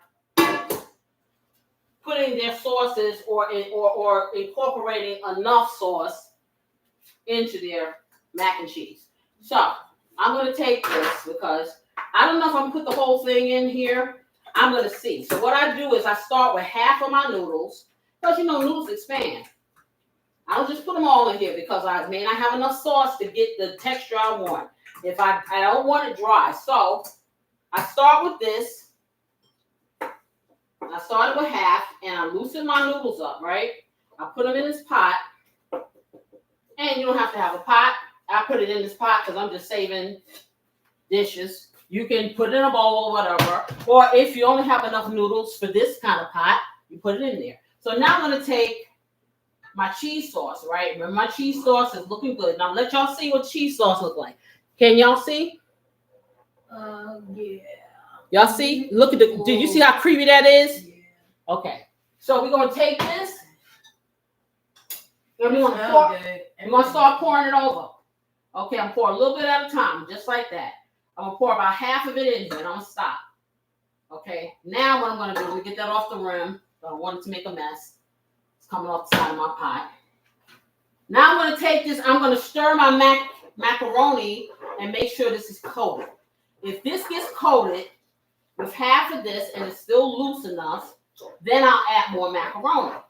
If I have too much macaroni, not to worry, because this macaroni going to go in the freezer, and I'm going to freeze it for something else. Okay, so you don't have to worry. Now, I think that I need a little bit more sauce because it is coated. It's a little loose like I wanted, but just some thick sauce. So I'm going to get some more, just a little, just like that. Get that off of there. Okay, and stir it a little bit more. It's like, see, this is perfect. This is just how I want it. Okay, so when I put a little bit of more macaroni in here, you see how this is glistening, how everything is coated. You don't see any white. Everything is coated. And you see how it's going around the pan like that, not stuck? Yep. That means it's not overly dry. So, because you got to remember, I got to put other things in here, so it's going to help take up some of that liquid. So I'm going to get some more mac and cheese. So I'm going to take half of this half. And I'm going to take and just sprinkle a little bit more in here. Just like that with my hand. Because I know I got a lot of sauce. And the rest of it I'm going to save. Why am I going to save the rest of it? Because, like I said, I got this other meat and stuff to go in here. If you don't have anything else to go in there, you just keep pouring. That's just the oven heating up. You just keep pouring the sauce on there until it looks like I'm going to show you the consistency.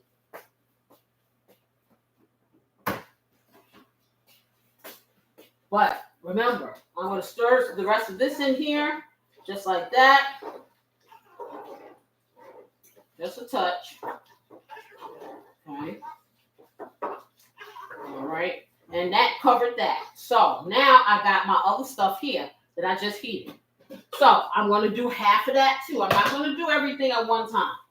Okay, now this has a little fluid in it because mushrooms do emit fluid. So I'm doing half of this, just like that. Hey, I may be able to do all of it because it has a lot of fluid in here, so that's good. But these are water-based veggies. Okay, so get that all in there. So that did its thing. Put that over here. Now I'm gonna stir this in and see what I got going for me. Okay. So that's nice. That's nice. It's still loose. Now remember, I got all of this sauce, but this is still loose. Okay, so now I'm gonna take this and I'm gonna pour the rest of my sauce. I'm taking all of it now. We're gonna hit it with everything. Put it all in here. And I'm going to tell you, if you have too much sauce, you know you can save this too. Freeze it. And then you'll have something already pre-prepped so you can make yourself some more mac and cheese. So let me get that over here. Let me stir this up.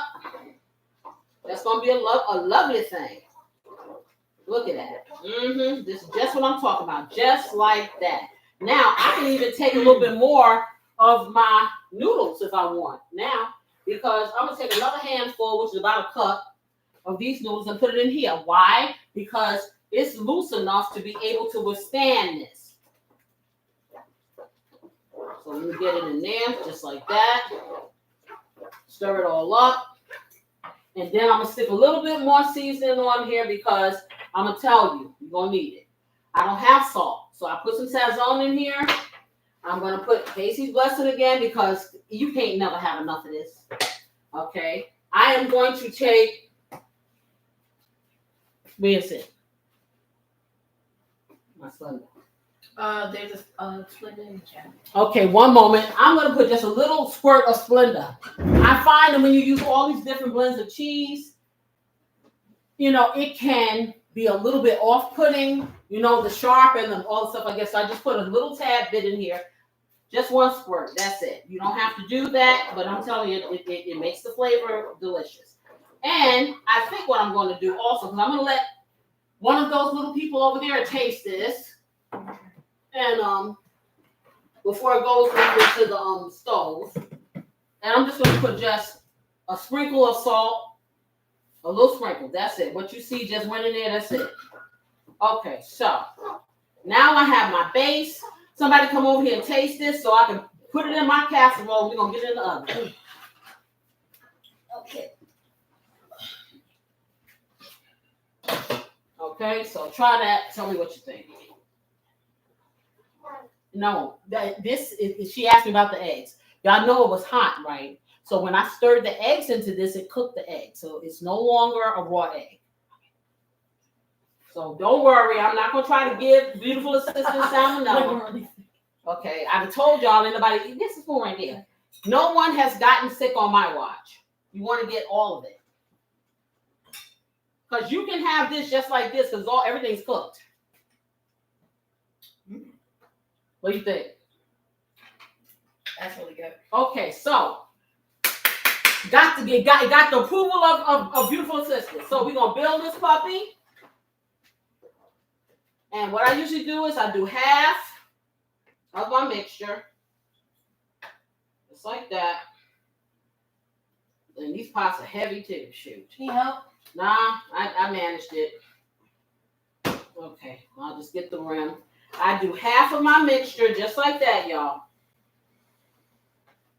But I don't know if you notice when I poured this in here, how it just poured so easy, no clumping. This is what you want the consistency of whatever kind of mac and cheese you do to look. You see how it can slide back and forth like that's what you want.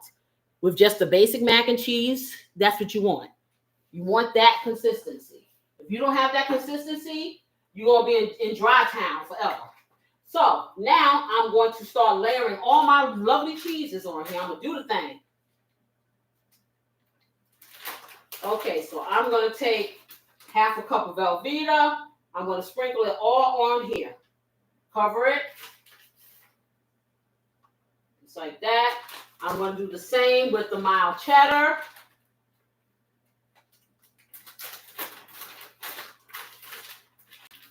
Half a cup. This is on the first layer. Okay. I'm going to take 1/4 cup of the hot cheese.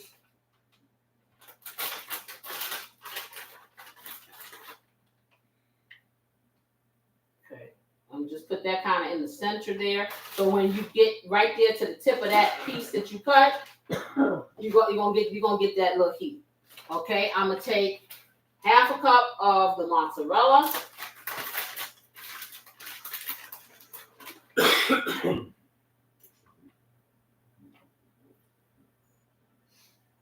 Okay.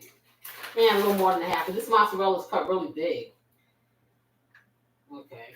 And I'm going to take my favorite, whatever this cheese is, this quesadilla cheese, which I will stand firm that this is some type of Monterey Jack. I don't know. But I'm going to take a cup of that, because I like to pull on that. Just like that. And just, you just make sure it's evenly distributed.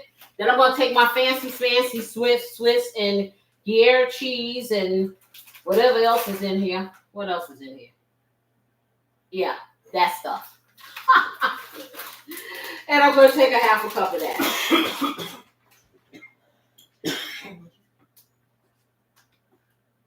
Okay, just put that in here. And what I'm going to do, pour the rest of this on, and I'm going to repeat. Same process. So let me get the rest of this out of here. Now, this is the same thing you're gonna do with your regular mac and cheese.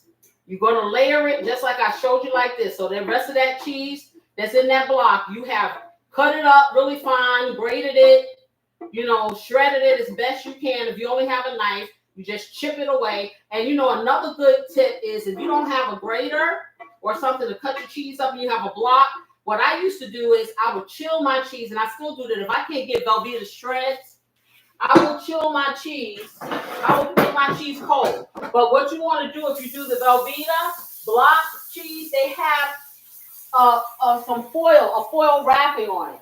You want to make sure that you take that wrapping off before you freeze it, because there's a clear plastic wrapping that will come off on the cheese. So you want to take that off, put it in a baggie, and then freeze it. And then you can take your knife and just kind of cut big pieces and chip it away, and it'll get small like it's grated. Okay, so just put some water in this so it can be ready for washing. Okay, get this over here. And so you just repeat the process. Okay?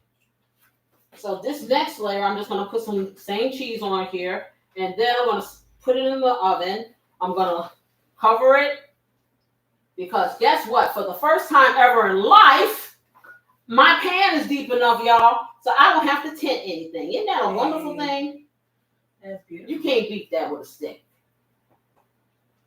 Okay, so that's good like that. So we're gonna do the process again. So I'm not gonna repeat myself. Y'all know all the cheeses. And for you, you're gonna do your cheese that you braided up or whatever you did, your cheese and your cheese slices. Okay, you just crumble, you break your little cheese slices up over it. It's all about even distribution. Okay, so let me get that in here. And everything, like I said, you just want to cover. And whatever your favorite cheese is, you can put more of that if you want. I do have favorites. So some I'm going to do less and some I'm going to do more. Okay, so let me stick that on here. Get my Sargento. That hot cheese on there. Just a little bit. This is going to be interesting. That's all I can tell you. Okay. I'm going to have to clean up. Yes, I am. Okay. And I didn't have to use the cream. So I'm glad about that, because the cream is much more expensive than that can of the carnation. I'm going to put a little bit of mozzarella on this puppy. Now, I don't usually put mozzarella on my mac and cheese and stuff like that. I think I reserve that for like lasagna, but because I'm doing bougie stuff, yeah, I'm just going to take it there. I'm taking it there, y'all. Y'all need to know. And I may have to still tint it, because when I get finished with all these cheeses on here. Okay, then I have the Mexican cheese. We'll put it on there. Yeah, I'm gonna have to tint it. I need a freaking canyon pan. So deep, real deep, because I forget. I go heavy with the topping. Okay, so let me get this over here, because that fell out. And then finally, we're going to put the real bougie cheese on top. Oh, and y'all thought I forgot about my sister's cheese, right? I didn't forget. Okay, we're going to put that Swiss and Gruyere on top of here. This is going to be interesting. I think if I make this again, next time I'm going to put some bits of steak in there. I was thinking that, like, or some chicken. Well, we have chicken tonight. That's why I decided not to do chicken. Chicken, right? We have chicken tonight. I do like chicken, but you got to take a break sometimes. True. But just as another way to. Oh yeah, you can put whatever meat you want in here. Since you put those red hot cheese in there, probably go good with those buffalo chicken strips. Yeah, that's true. Okay, put that over here. So now I got everything where I need it. Yeah, I may not. I'm gonna tint it just a little, give it a little height, because I don't want it to stick after putting all this beautiful cheese on here. Now what I'm looking for is some nice smoked paprika, and I do that because it helps it brown nicely once you take the foil off, and it gives it a nice flavor. So I'm putting that on here. So just a little bit, because I don't want it over brown. I just want it to have that nice little brownness. Okay, and then I'm gonna hit it with a little bit of parsley because it's beautiful. And where are you? Here you go. All right, so just to give it color and aesthetics, because you know we like pretty stuff around here. Okay, just like that. A little bit here and there, and a little bit of that. Okay, so I didn't forget. I'm gonna put a couple of crumbles of this on here and see if it melts. This goat cheese stuff. It's nice and soft, whatever. We'll see what that look like when it melts. I'm trying to crumble it up even. I'm just putting a small little bit of pieces on here. I'm not putting a lot because, like I said, I've never had goat cheese like this or any time. I've never done the goat cheese, but I got it not wasted. I bought it, so I'm gonna try it. Okay, so you got that on. It got all mushy in my hands. Okay, let me clean it off. Get it off! Get it off! All right. So now I'm gonna put this in the oven. Okay, just like that. Dropping everything now.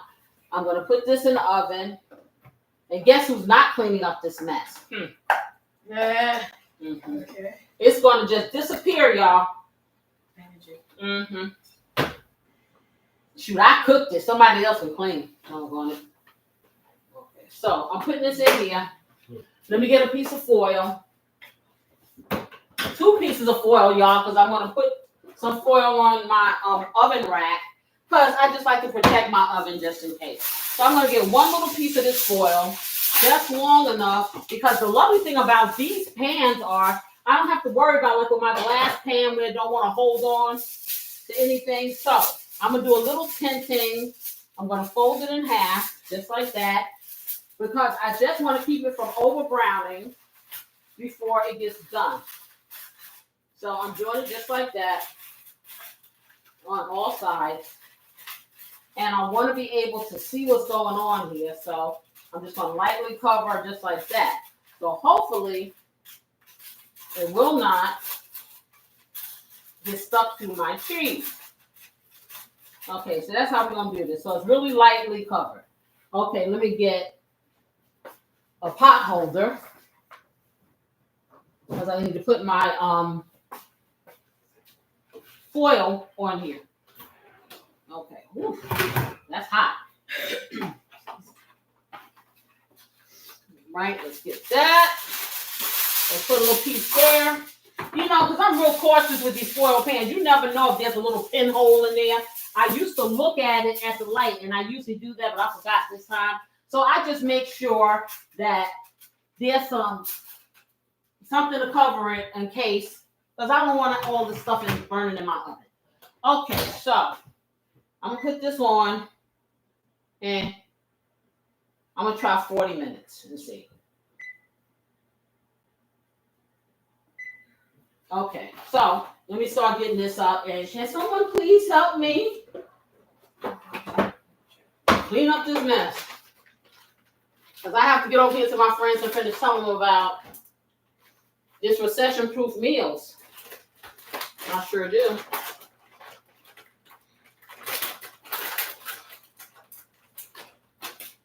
Get all of my little cheeses back in their proper place. Okay. Just like that. Okay, let's get y'all back in the refrigerator.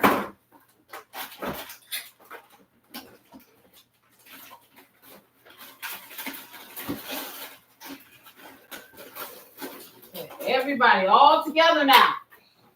Okay, I have a little bit of this cheese left, so if I like it, I'll use that in some eggs tomorrow. And let me get my little spices. Get y'all all the things that need to be chilled, with them back where they belong. Okay. Oh, there you go. Okay, y'all go back in here. Y'all gonna be back out in a little bit. I gotta start on another one. But for now, I don't have to look at you. So that's a good thing. Okay. Put my seasonings back up here and there and there and that. Yes, and yes, I know I asked for help, y'all. I'm waiting for you to move over. Whenever you're ready. I know y'all heard me. I'm waiting. All right, so let me get that. Move this off the way. Yeah, we got a lot to do. All right, so well, I'm trying to be helpful. You put me out there like I'm not doing my job. No, I didn't say that. I said I know that I asked for help and I'm doing it myself. Okay. All right, so we got this in here. So we're gonna have a little talk about how we're gonna save us some monies. Yes, we are. We got a little piece of tissue there. Oh boy. My mouth is dry.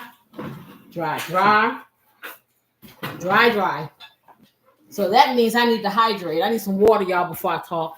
Because my mouth is so dry. I can't begin to tell you how dry my mouth is. It's like the desert. Not dessert, desert. Okay, stop.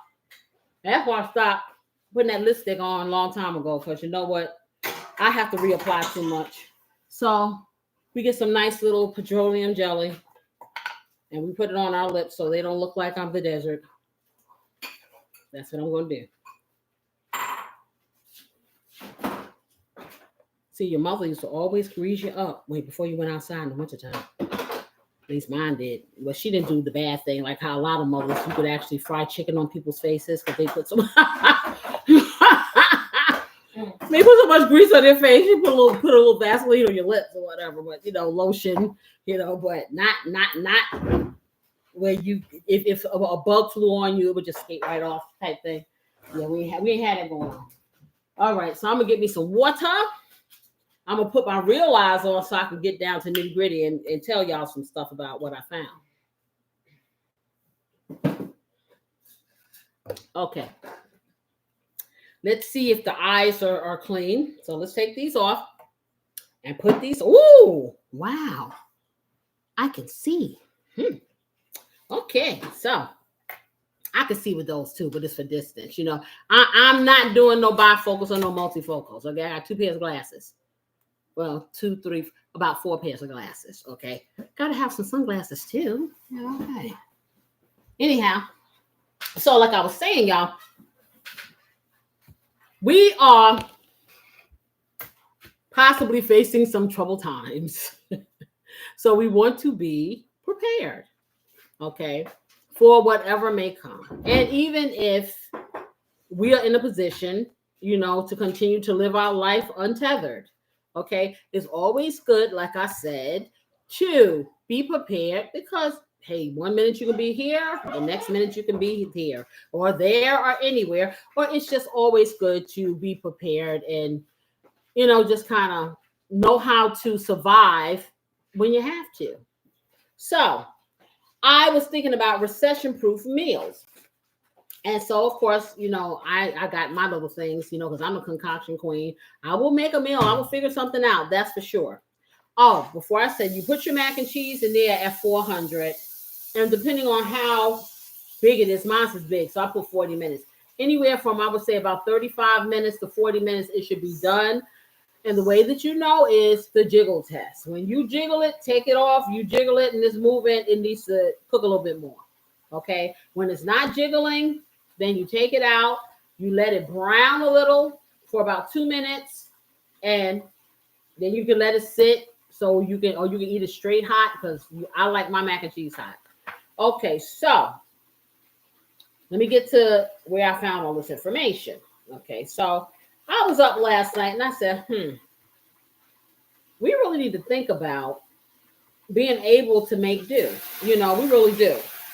So, like I said, I do shop on Instacart. I mean, in the long run, and I'm going to show you guys. I'm going to film it.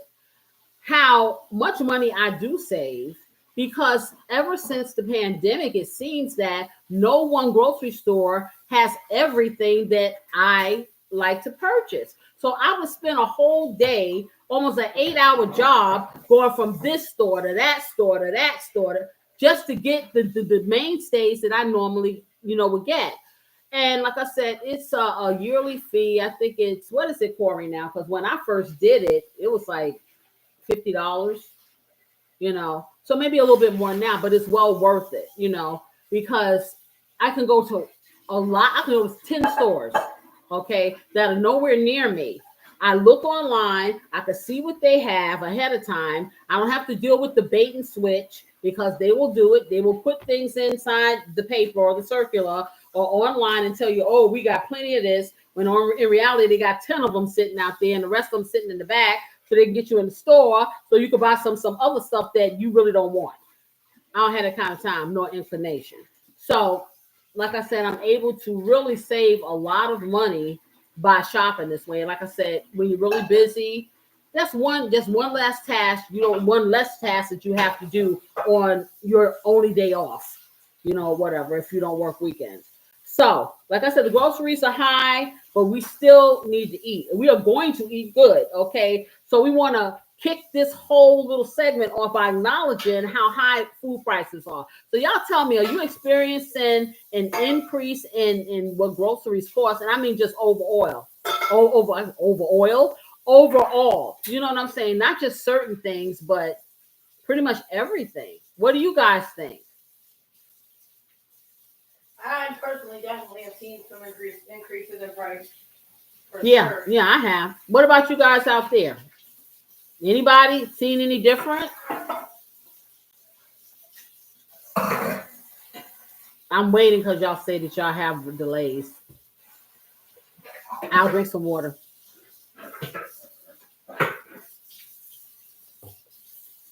Well, I need to come and live where y'all live if nothing has changed. Because, honey, it has changed where I live. Hello, my Lolo. How are you? You watch it on your TV? You're going to rewatch the entire video later? You're having a family meeting now, and you're preparing for negative effects of tariffs. High cost. Yeah, and that's what I'm trying to do. Because I've noticed it. Like I said, it went up during the pandemic and never really went back down, to be totally honest. We just kind of adapted, so now we got to pivot again. So what I'm looking at is stretching your meals, remixing them, and, hey, making it work. Okay. Sometimes you cook one meal and you could turn it into multiple meals. Sometimes you cook enough so you can have that like a couple of times a week, or you can do it every other day or every couple of days or whatever, and pre-prep things like beans, rice are budget blessings. And that is why I'm telling you, I have a great northern bean video. That thing is like that. If I don't get anybody to watch anything else, they watch that. And I had to say to myself, my goodness, what is it? I know they look good and they do taste good, but I mean, everybody likes that great northern bean video. Okay, and this is probably why. So, things like beans and pasta and rice, and eggs have gone up. Because what? I paid, $7.99 for a dozen of eggs? I could buy a chicken for that. A real chicken. One that clucks and lays one egg a day. Okay. And frozen vegetables. Now, I'm not a big canned vegetable person. Why? Because there's a lot of sodium, and I just don't like the consistency of canned vegetables. I mean, I will do canned corn, but it has to be that summer crisp corn. So it's really crispy and it tastes kind of like, it's fresh. But I will buy the steam fresh vegetables. I'm so glad they came up with that, because they're not so mushy, So I will buy those. So, frozen vegetables and canned goods are not your enemies. So they say, I don't do the canned goods, but, I guess, hey, I learn to live with it if I have to. Okay. And you want to have these things on hand because you can get those things pretty cheap. I guess I guess they know a lot of people don't like vegetables, so they're not trying to make it that expensive for you. So when everybody starts liking all the veggies, I guess they'll hike that price up too. And like I said, having like a meatless Monday or meatless day can save you a whole lot of money, especially when you have a lot of people in your family that you have to buy meat for, and meat is so expensive. What did I see? I saw, what was it? It was 3 ribeye steaks, and I think it was at Sam's Club. That was $100, literally. These weren't in big steaks. So that just lets you know. I mean, hamburger meat, the not the 80-20, the 85, whatever it is. I mean, the bad hamburger that, it's like $7.99 a pound. Really? So, and it's going to shrink up to nothing because it's more fat content. So, I mean, everything is expensive. So if you can do a meatless day, like I said, do the vegetable lasagna. You can do a nice chili, a black bean chili. It will taste just as good without the meat. I am telling you, because it's about the seasoning of the chili itself. So. And you give your body a rest too, because it's less to digest. Yeah, it's less to digest. Yes, she's right. It takes more. Meat and stuff, it digests slower. It takes more effort to digest, protein than it does the fiber. So it ain't gonna kill you. You won't surely die, and you'll save a little. Okay. And like I said, ingredients, getting those mainstays, those staples in your house, at the dollar. So yes, you see it or whatever, and just kind of stock up so you'll have your seasons. Because I tell you, it's all about the flavor. You can pretty much take anything and flavor it up, except if someone cooks a chicken and they just take it out the pot, out the pan, out the bag, and rotisserie it, and then say, here, I don't care what you put on that. You can put so much. I have PTSD from that the other day. Oh my gosh. I stepped out and had them get me because they were eating out. So I said, I'm going to be good. I'm going to get a rotisserie chicken. Well, I wanted a lemon pepper rotisserie chicken. That didn't happen. They came here with a plain one. And when I tell you plain, oh, baby, there wasn't even a little bit of salt. It was, I'm going to tell you like this. If I had to be out in the wilderness and I had to catch an animal like Naked and Afraid or something like that, and they said eat it, I'd have to eat some grass. Because I need flavor, okay? Yes, Lois, yes, changes everywhere. Almost empty store shelves in Detroit, really, and surrounding suburbs.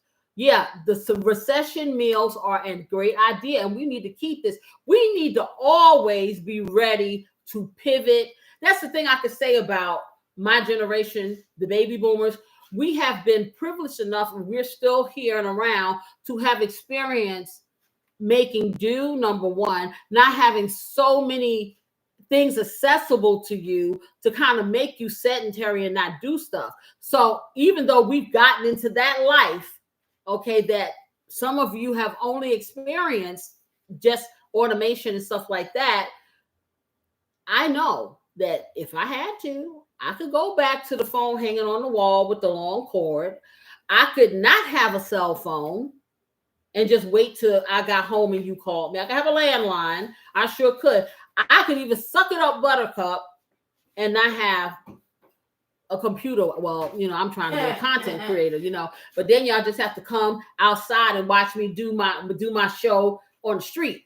But what I'm saying, I could do it out with a lot of the things, the creature comforts we've grown accustomed to.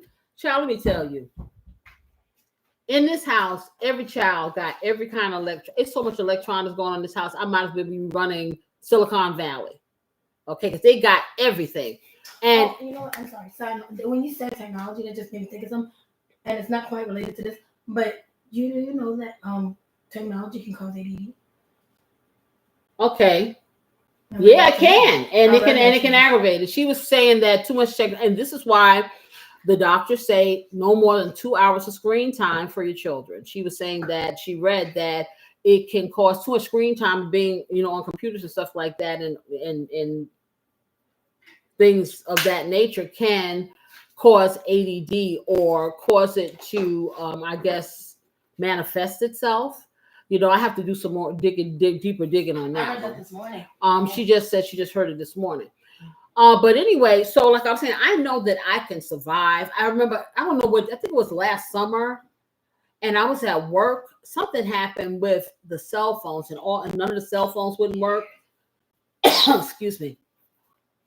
None of the cell phones wouldn't work. And see, this is my throat is so dry. I don't know why I'm so dry. I'm sorry. And so, didn't you guys remember that day? It was, I think, last summer when all the cell phones went out. I can't remember what it was. I don't know. I'm tickling again. It's something.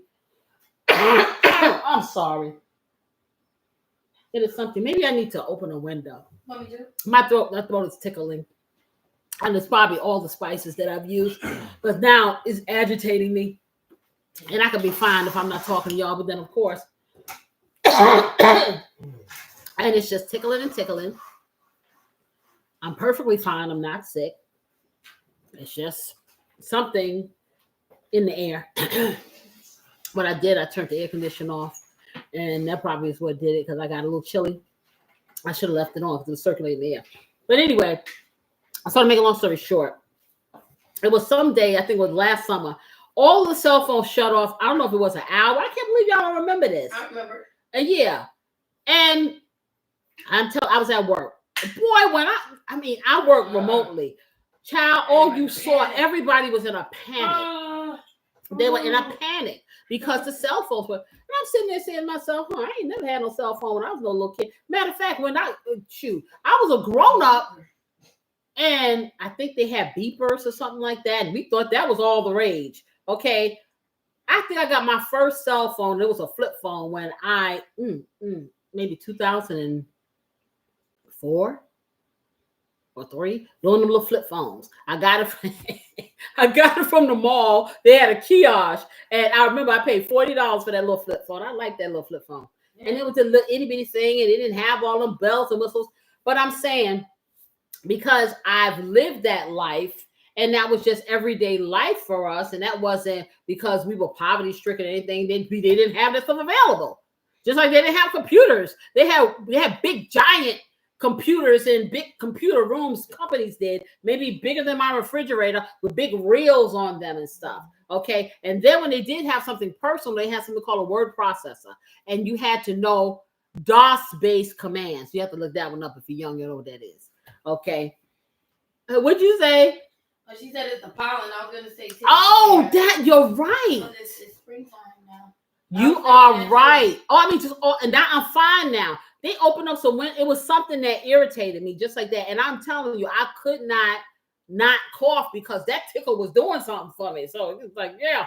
Okay, so y'all know I'm real because, honey, I get it all. But I did take. Tizzy's here. I see. Tizzy's the one's like, how's that take? I'm telling you, Tizzy. I feel better now because they open up the windows, and Carol, listen, I'm allergic. I got one of those allergy tests many years ago. I had a doctor that was really, really, they went deep when you got a physical, not like these days, the 15-minute thing, they get you in, get you out. This doctor took blood, and the doctor analyzed the blood. You didn't ask for the allergy test or whatever. So getting a blood allergy test really goes deep into a lot of the allergies you have. I had 60 different things I was allergic to and did not know it. Okay. Down to camels. Now, when am I ever going to see a camel? Well, I thought that. I went to a little local circus in my area that they used to have every single year and took my kids there. They were small. And I'm sitting front and center. And one of the things they had was a camel. And they rolled the camel around the ring, and that camel flicked its behind past my nose. Well, I am here to tell you, I found out I really am allergic to camels because I couldn't breathe. My whole chest just shut down. I had to get out the tent. So I am allergic to camels. Yes, I am. Go figure. Guess I won't be going to any countries where I got to ride a camel. Nope. Because I'm allergic. Isn't that crazy? But anywho, so that's probably what it was, because I feel much better now. The windows are open, air is circulating, and yeah. I don't know what that was. But anyway, you know, casseroles like what I'm doing here, stews, soups. You know, and I know you probably want to do hot stuff like that in the summertime, but just anything that you can stretch that is inexpensive, and most of all, cut some of that doggone eating out. I'm telling you, I am not trying to, you know, bash any restaurant or stop somebody's living. You know what I'm saying? But my goodness, okay, you can take that $100 and buy some food for several days.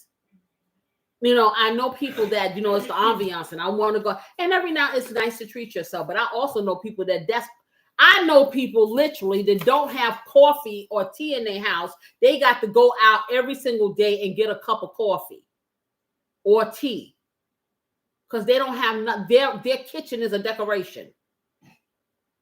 And I'm sorry. I'm happy for you if you got it like that, for real. Come on, share. Hey, can you adopt me, please? You know, they didn't say I had what age I had to be. Yeah, I'll be adopted. Yes, if you got it like that. And like I said, for me, yes, I can eat out sometime. I sure can. But I'm gonna tell you like this: for me, don't nothing cut it better than what I cook myself. And I'm just saying that. You know, I'll eat it like I said with that chicken. That chicken was so disgusting. I'm telling you, because there was nothing on it. Nothing in it. They didn't even rub any oil on it. They just took that chicken out the pack and stuck it on the skewer. It was when I tell you, I tried so hard to eat this chicken. I said, can you season it up after the fact? You cannot season it. It don't absorb. You cannot. Yeah, that joint just sound right on top.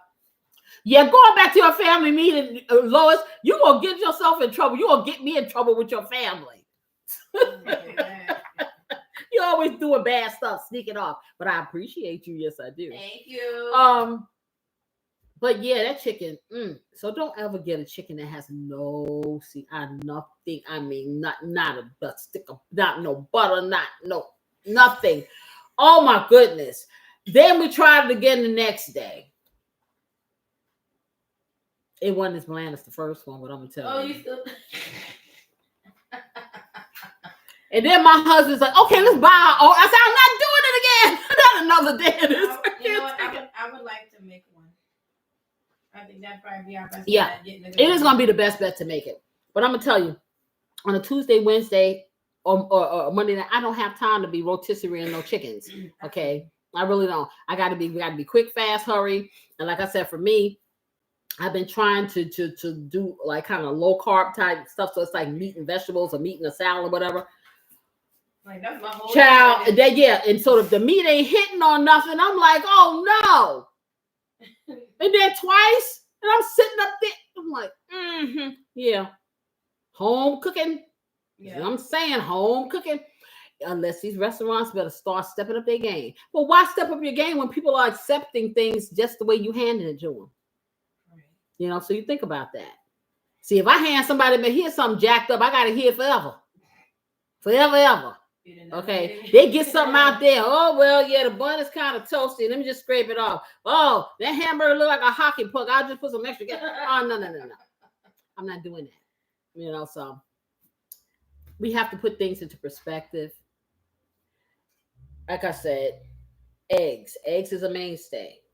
I know they're expensive. Just try to get some, you know, and, you know, because they're part of a lot of different meals and you can use it as a good source of protein, you know, so eggs are good. Like I said, the beans, the rice, the, you know, canned goods, things that are not perishable, you know, making things that may be meatless. Or I know my sister-in-law does not like mushrooms, but I'm going to tell you, sometimes you get the right mushroom and put it in something and it has that texture to give you that feeling of meat.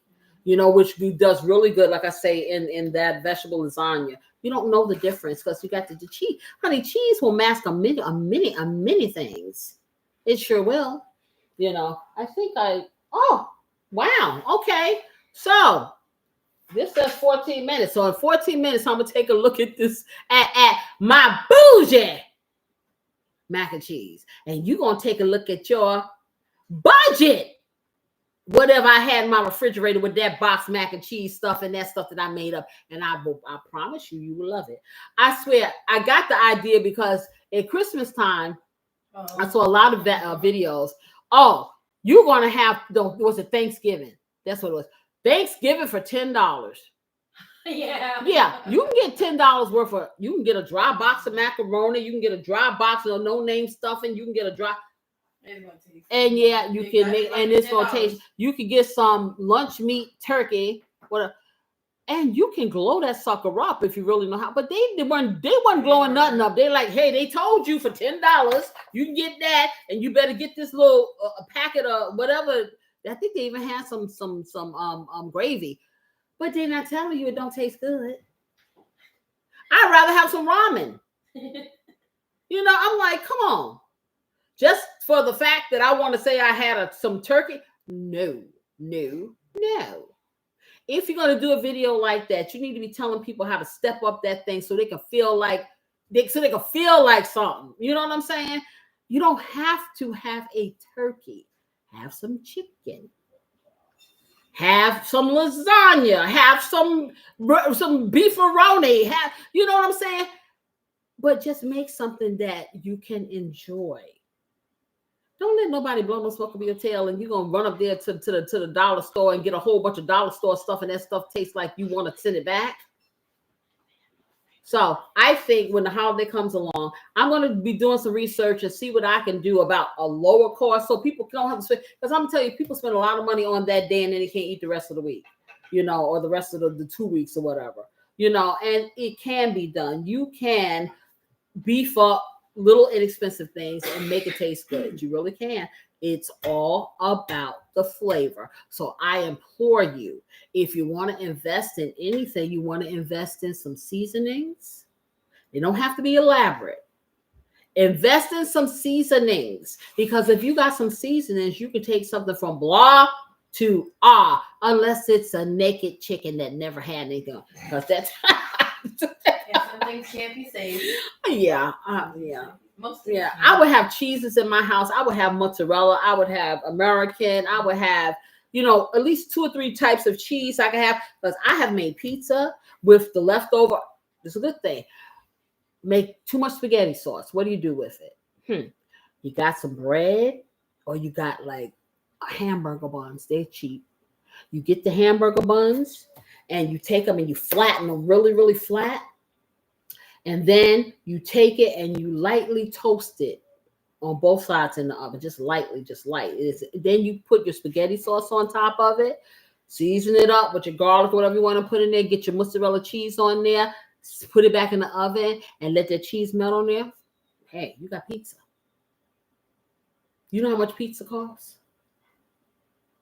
And you just made some because you had some leftover spaghetti sauce in there and you just made some pizza. Mm-hmm. So these are the creative things that you can do. You just got to put a little ingenuity to it. You got a little bit of this left of that. You got a little bit of that left. Honey, put it together. It's a stew. You know, so this is what I'm kind of thinking in my mind, you know, and I'm going to be, you're going to call this, you're not going to call this Flavor House Network. You're going to call this concoction, because I'm going to figure out a lot of concoctions, because it's about that life these days. It really is. Perfect thing. Tuna casserole. And I have a tuna casserole video, which of course is baked and stuff like that. But I have a tuna casserole hack with some Norris noodles. That's like a couple of bucks. You get some no-name brand tuna fish. Make sure you drain it, flake it up. You take your Norris creamy chicken noodles, you know, and you make it according to the recipe. Okay. And you have yourself some, you can even, like I said, the block cheese, you can do that too. Okay. You cook your noodles, you incorporate your tuna, you season it up, melt your cheese in there, and then put it on a plate with some vegetables. Stove top tuna casserole. The kids will love it. Now, of course, it's not going to be the same as if you bake it, but it's a hot meal. It has protein. You know what I'm saying? It didn't cost you a lot, and everybody's full and happy. And who doesn't like cheese of some sort? I don't like a lot of cheese on, you know, on everything, but yeah, So these are little hacks and things you can do in order to make things palatable for you and for it not to be so expensive. Because, think about it. I feel like these days that I literally work to buy food. And that is not an exaggeration. I literally work to buy food. There's nothing else. There's no extracurricular. You just got to buy some food because that's just how expensive everything is. And it's not getting better. It's getting worse. And, hey, it's nice for people to tell you, oh, well, you gotta hang in there, and I'm willing to hang in there to see what happens and all those good things. But in the meantime, my stomach is rumbling. My kids are looking at me wanting something to eat, and I got to do something. So these are the things that we want to try to do. At least that's what I'm going to try to do, and I'm going to make those things available to you. So if you guys got any ideas or some things, they call them struggle meals or whatever. I'll call them, if it's a meal, it ain't a struggle, okay, for me. Because like I told you, I've had ice sandwiches. I done had a sandwich that looked on the paper, okay, and I just looked and licked the paper. Okay, so that's a struggle. But if you got something you can eat and make something out of it, you ain't struggling but so much. I never forget, my mother had, and I guess I'm going into story time now. My mother had this plaque, and she had in the kitchen, little oval plaque. I don't know where she got it. I don't know, maybe my sister, because my sister used to make stuff and, send it to my mother, crocheting and stuff like that. I don't know, she may have sent it that. But it said, and if I can remember, it said, thank God for dirty dishes. They have a tale to tell. While others may go hungry, you've been eating very well. With home and health and happiness, I shouldn't want to fuss. By the stack of evidence, God's been very good to us. So you take that in your pipe and smoke it, okay? You got a pile of dirty dishes, that means you eating. When that sink is empty, hey, you doing that ice sandwich. So yeah, I was a little kid and I remember that plaque, and I really didn't understand the dynamics. You don't understand a whole lot of things until you grow up, really. Sometimes you be real old when you really understand it, when you think about it, the dynamics of stuff. Because we just live our life. We really do. I must be just truly, truly in need of water. Because I am, probably in need of some food. That is probably what it is. And that's why everything is so dry. Which, 6 minutes and 59 seconds, we can look at this. I'm excited. What about you? Yes, ma'am. I tell y'all, okay, Lois says that she's leaving for real. She said, you on my TV, though. I'm not playing with YouTube out there. Lois, I swear. I love this woman. I swear she is too much for me. Okay, and Teresa. Okay, well, sister, why don't you look at me and stop counting the commercials? How about that? They not sheep. See, y'all got spoiled. See, this is the life of when you become, when you are in there. Okay, before everybody else was getting paid, looking at me be a nut bucket. Okay, now the commercials are coming to me because they helped me get some money. Okay, just like the super chats and all those things like that. Hey, support a sister. Because I want to be here full time. If you like what you see, I can do this. Okay, I don't know how long I'm going to keep it up doing 55,000 things. I would just like to do these one things. And I'm really, like I said, I have vision and I'm building. And I'm going to tell you, YouTube and social media platforms like this are, what you say, it keeps intervening with your show. Yes. Okay, but it comes right back to the same place, Missy. I watched it. I sat there. I said, okay, my sister-in-law complained so much about these commercials last week until let me sit and watch this show. I kid you not. A commercial came on, so they make you sit there for a couple of seconds, okay? Then they give you the option to skip. So you skip it, and then you come right back to me. And if I'm doing this, it comes back to me doing this. I'm like, they're really good. They're really good because, this is automatic. You're not missing anything. Trust me. Because it comes back to the same spot. Does it not? Yeah. It comes back to the same spot. So you're not going to miss anything. They're not trying to let you miss me. They don't want you to miss me. They want you to hear everything I say. Sometimes you may want to get that little break. That commercial will give you that break time. And still you come back to me. Okay. And you may see something that you really need to see on a commercial. Because I saw a couple of things. I'm like, I had to stop. But I'm saying I like the fact that it's still within your control because they don't make you to sit. Like if primetime TV, if you got an hour-long show on primetime TV, I kid you not, it's only about a half an hour, 15 minutes. Because they're going to make you watch commercial after commercial after commercial after commercial after commercial. And you don't have any skip button. You can't fast forward. You can't do any of that. You can do that here. Yeah, you can. So I hope you don't, because like I said, sponsorship, commercials, things like that are one of the ways that is contributing to me being able to be here. It ain't a whole lot. Like I said, you got to do a whole lot of things. Like I said, they have super chats. I will be doing my Patreon for those people who just really, really want exclusive stuff. I am going to be doing live cooking shows and tutorials. So I will be doing it for groups. I will be doing it for individuals. You can talk directly to me. We have these ingredients. I'm going to show you just what you need to do. We're going to cook it from beginning to end. And if I can taste it through the TV, we're going to do that too. Okay. But there's so many things, And yeah, I know it's a little annoying because we've gotten spoiled. We're not used to having commercials on these kind of platforms. But when I started seeing commercials on my local cable station, which I paid quite a pretty penny for, and I still have to wait and skip, child, this ain't nothing. For real. This is nothing. It says she says I'm sitting down and talking on the TV, but you're standing up in the So you're telling me on different devices it's showing different part. Well, that could be possible because like the different views. So like I do.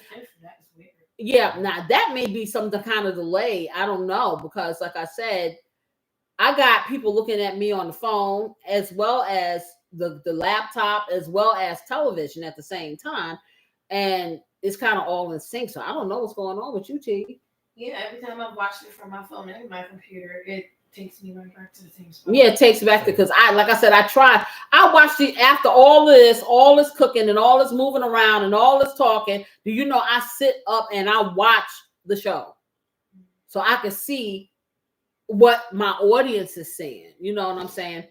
Now, at this point, the commercial thing is something new for me because I just got fully monetized. So it's automated. So what they try to do is they try to put the commercials in between when you pause talking. Now, y'all all well know I can talk nonstop and not breathe. So they probably probably would be more commercial than that if I ever shut up. Okay, so it's trying to kind of interject. So if I'll stop for a second, then they may try to put a commercial in. But I keep going and going and going, and I try not to have a whole lot of dead air. So they probably, the algorithm or whoever, rhythm or ism or whoever, is probably very frustrated right about now because when does she stop? See, like now they probably try to put one in. Did you get one? I don't know. Let me check this stuff, okay? Oh boy, I tell you, I'm stuck in the chair. Okay, I'm coming. All right, let's see what we got. Okay. Whew, okay. I know it smells good. It's hot. Let's see. I'm scared, y'all, to take the top off because I hope that it didn't stick. Let me see. Let me get my thing here. I think I can get it. All right. Just let me know. Okay.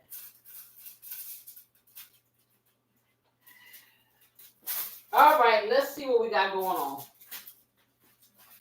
It smells. Ooh. Look at this. I'm gonna do the jiggle test, y'all. Wait a minute.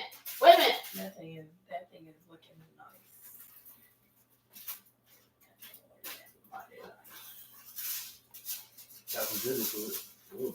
No, a little bit. Just no, but sit in the oven for like while it's browning, and that should be enough. I think that the 40 minutes, like 5 more minutes. And 5 more minutes. Yeah, but it's a little jiggle. It's a little jiggle. Yeah. So, because the monster, so see, I got to realize I got a lot of it here. When you do yours, it's going to be less time because you probably won't be making as much. But this is pretty thick because you know who I live with. Oh, yeah. You know, y'all know who I live with. Literally, there is a river of drool that in my house because they just be waiting. For real. But it does look and smell delicious. Oh, wow. So I'm saying maybe 10 more minutes. I'm going to keep it in here. And then, look at this. I can hold this. No heat. Magic! It's not hot, y'all. Okay, I'm putting it in here for about 10 more minutes. And then it should be okay because see, mine's is thick. So I'm going to tell you like this. For a normal person's mac and cheese, 40 minutes, 45 small casserole top. You're making a lot, you're going to spend more time. Okay, so let me try 10 minutes. Okay, and see what that does. So, back to me. So I was saying the commercials. You know, it's gonna be an adjustment. Yes, it is. I hope it's not too hard for you guys, and I really do because, you know, it is what it is. It is what it is. You know, I'm gonna try to kind of keep it all together for you so we can not be too bored. And hopefully what I can have some control over what kind of commercials you see. So maybe it'll be helpful to you. You know, are we going back to the day of when? No, one thing I would point out, from what I've seen, they show you commercials based on what you frequent online. Mm-hmm. So for me, because like the commercials I get are things that I use, like apps and stuff like that. Oh, she's saying that. And I didn't know that. So each individual may be seeing something different depending on what you frequent online, kind of like the videos that are recommended for you. I didn't know that. Okay, I just thought it was random. I've seen all kinds of stuff. I've seen some stuff that I actually stop and watch when I'm looking at YouTube. I really do, because it's like some of the stuff is like interesting. And I don't see these commercials. I'll be totally honest. I don't really watch mainstream TV. It is rare.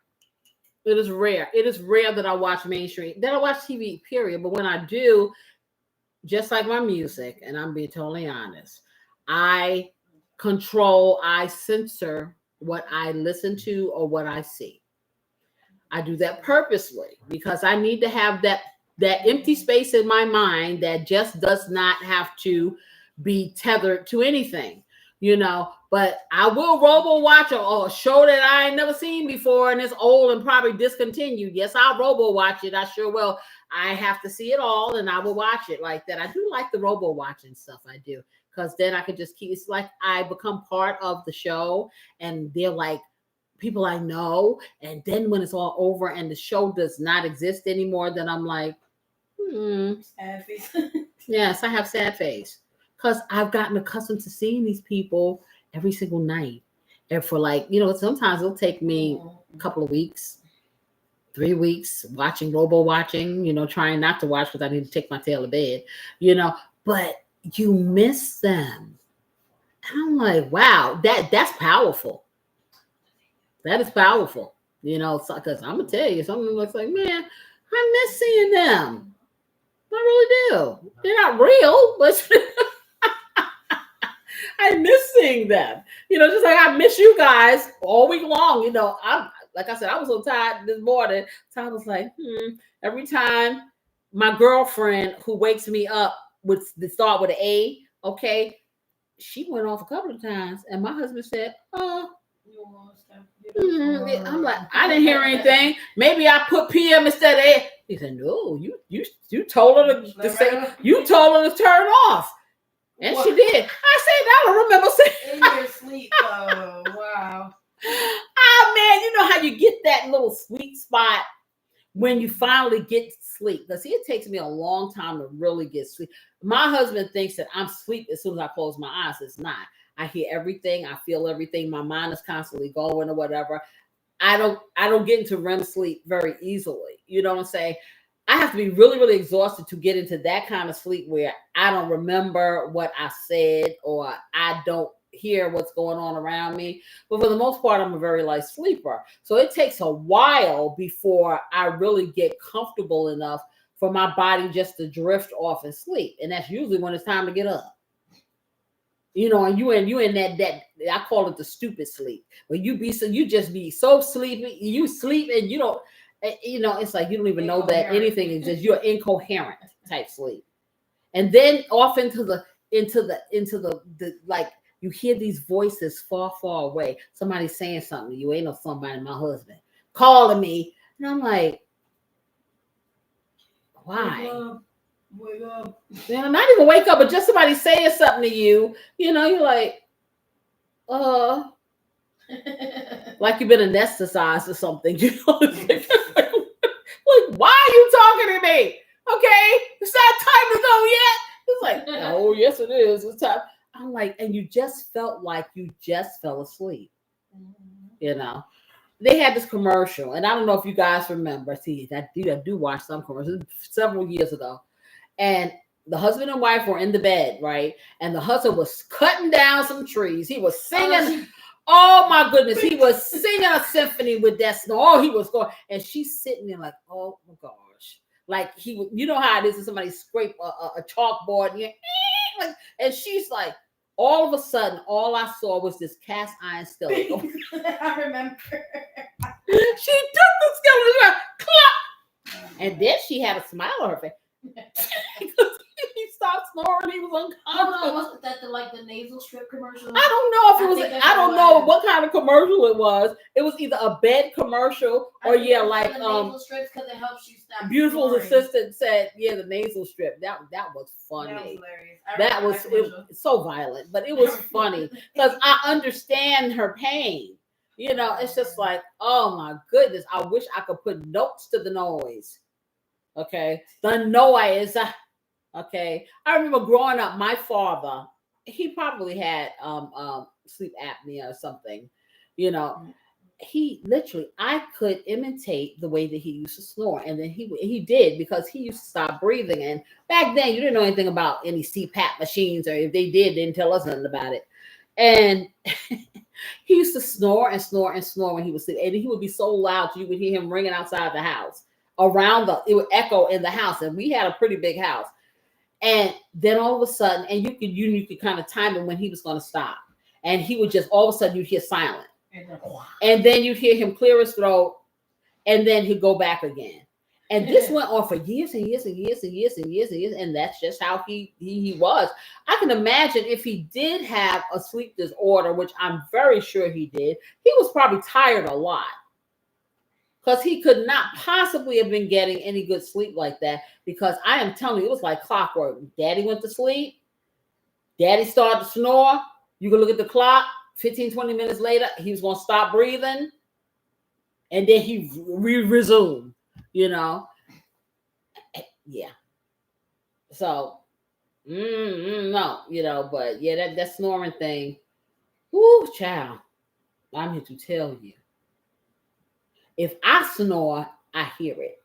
Okay, so it's like, if you've ever fallen asleep and you hear that first little, okay, yeah, I wake myself up. So you can imagine someone else. I have tried earplugs. I have tried all of that. Okay, you know, it's like I've stuck earplugs in my little ear so deep until they got raw. Okay, because the snoring. Oh gosh. The best thing could have ever happened was the CPAP machine. I'm here to tell you. Because, woo, you don't want to be the Supremes and hear a symphony. We got the Phil Hart, I don't want it. Okay, that sound. Okay, we're down to 1 minute and 43 seconds. I am hoping that it is ready. Yes, I am. Okay, yes, I am. I am so hoping this. Because right about now, I'm sitting here thinking, I am looking so forward to tonight and this arroz con pollo. I've not had this in like, oh goodness, long time ago. Like I said, I'm from New York originally, and like, you know, so of course I've had that. You know, I have had some Hispanic friends, and I like the Puerto Rican version. They have a lot of different versions of it, but I like the way that they make it. And of course, you know, I'm gonna put my little spin on it. You know, so I don't want nobody writing me to that's not the way. No, this gonna be KC arroz con pollo, but it's gonna be good. It's gonna be good. So you need to know. I'm looking forward to that. And I'm telling everybody because I've left it in Spanish. So if I didn't put, you know, next to, I was going to put in parentheses chicken and rice, you know, but I'm like, okay, hey, look it up. We need to expand our palate. See, I am a comfort food cook, not just a soul food cook. Every nationality has their own comfort food. That food that just does it for you. And it does it for me too. And if I haven't done it before, I'm going to do it now. And I want y'all to come on that journey with me because you're missing out on a lot of stuff if you don't. That's for sure, especially since we're trying to use the basic ingredients, you know, and just try to do things to kind of have some diversity in what we eat. Otherwise, we eat the same thing every day. Just like I said, mom just buy some ramen soup and put different stuff in it. Okay, hold on. Let's check it out.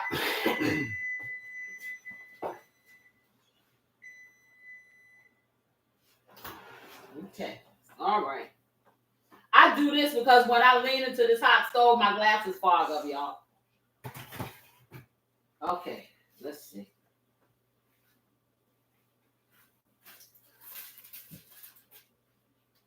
All righty now. So let's see what we got going on. Woo! Ooh! It looks cute. It's beautiful. I don't know what it look like. It look like nothing I've never seen before, but it looks yeah, I could soju this with a with some steak. Yeah. See, this is where we at, y'all. I'm gonna let it brown. What y'all think? I'm gonna let it brown a little. I think it's ready. Okay, and then ooh, that's beautiful. while I let it brown, I'm gonna get the plates. Yeah. That's a winner. Okay. So let me see. Let me take it up. Yeah, I'm gonna take it up a little bit. Okay, I'm gonna turn this off. I'm gonna take it up to 450. And let it do its little thing while I get some plates.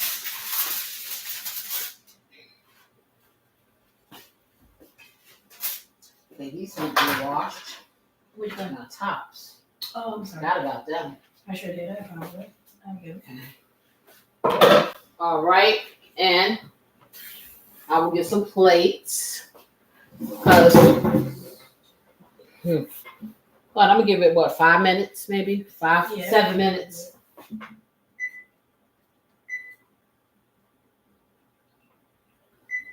Give it 7 minutes, and then, but I see this one here. You don't care about if it doesn't come out in perfect form. You want it to be just coming out in full, because that's good. That's what you want. So we can eat it straight out. It's hot. Hot. Yes. So I'm going to get me, maybe I shouldn't get a plate. Maybe I should get some bowls. What do y'all think? I think bowl would be better. Okay. Do some bowls. Because like I said, I don't want everybody to get overstuffed. You know what I'm saying? Because they're going to eat this food I'm cooking tonight. Yes, they are. You gotta worry about that. I'm not even trying to play. So, let me get this over here. That nice and set up.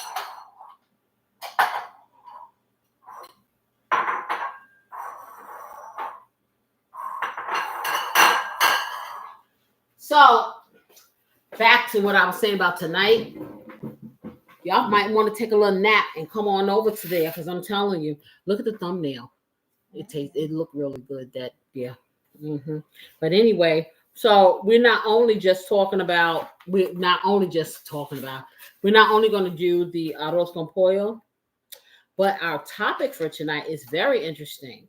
Okay, so we're talking about is relationship longevity even possible when the love ain't equal? So you're saying to me, what is she talking about? Okay, well, you have to come over there and find out because I ain't giving you no sneak previews. How about that? But I will tell you, there's some great parallels between arroz con pollo and this topic, and we're gonna be bringing the heat. Yes, we are. We're gonna get real grown folk and just kind of like explore this. And I want y'all to think about it before you come, because I'd like for you to get some input. You know, just like you can learn things from me, I can learn things from you. How am I learn if you don't tell me? Tell me something good. You know I had to do that. Yeah. Okay. I wouldn't be me unless I didn't do stuff like that to you. You know, come on now. What I didn't do. See, I said that I was reuniting back with my first love coffee. I didn't say reunited and it feels. See, I didn't do that, did I? I kept my composure. I sure did. But see, right now, I'm just thinking about the savouriness of this chicken. Is going. Ooh, child. All I can think of is delicious. I don't know. I may not be able to talk about this topic because it'd be smelling too good. And then I got a hack too on top of it that is going to make it a little bit simpler for people to do it. Because, you know, these comfort foods are delicious. They really are. But they're a little time consuming. They sure are. And I know you younger people, y'all ain't got that kind of time. Your life is busy. You know, I ain't got nothing to do but sit back here at the doctor. Them is lies. My life is just as busy as yours. That's why I'm coming up with this stuff. And that's why you see me do a lot of these hacks. I'm going to give you what you like, but you're going to get it the easy way. Okay, that's what we're going to do. Okay, the easy way. Just like Sunday morning. That's right. Okay, we are at 3 minutes and 13 seconds of yummy. Let me just turn the light up. Okay, that's the oven that going up to the heat. It's not ready yet. See, I'm sorry. I didn't mean to give you false hopes. I didn't really. I truly did. Let me look in here. I got a light, so let me see. Ooh. Ooh. Ooh. Let me turn this sucker. Ooh, yes. Wait a minute. Let me turn it around. This thing is cooking up in here. Cooking is getting toasty on one side and not on the other. So we gotta make sure we get that toasty up in there, just like that. Okay, yeah, I didn't know 450 was gonna do this, but yeah, it done toasted it. All right, I say a couple of minutes. Yes, I do. Oh, I can't wait. I'm so excited, and I just can't. Okay. Oh yes, I am so excited. I can't wait to taste. This better taste good after all this. You know how many cows had to be milked to get all this cheese I got up in this stuff here? And a goat. And a goat. Come on. And it's in there like bubbling. You know, it is so funny. Let me get my little hot pads over here. Yeah, that's all I needed was some fresh air, I guess, because the coffee's gone. Yeah, the coffee is gone. It was something. It had to be one of the spices or something that got trapped in the recesses of my throat. That's what it had to be. I don't know. I don't know what that was about. I really don't. Okay, let's see. Okay, I think we done. Y'all. I'm gonna turn this off because see, at 450, it take it to another height. Yeah, I guess because it's close enough. It's almost broiled. Oh wow, this is it's see this bubble. Oh wow. They got like a little bubbly thing. Oh wow. Okay, I'm impressed. I'm excited. Okay, I'm impressed. So this, oh yeah.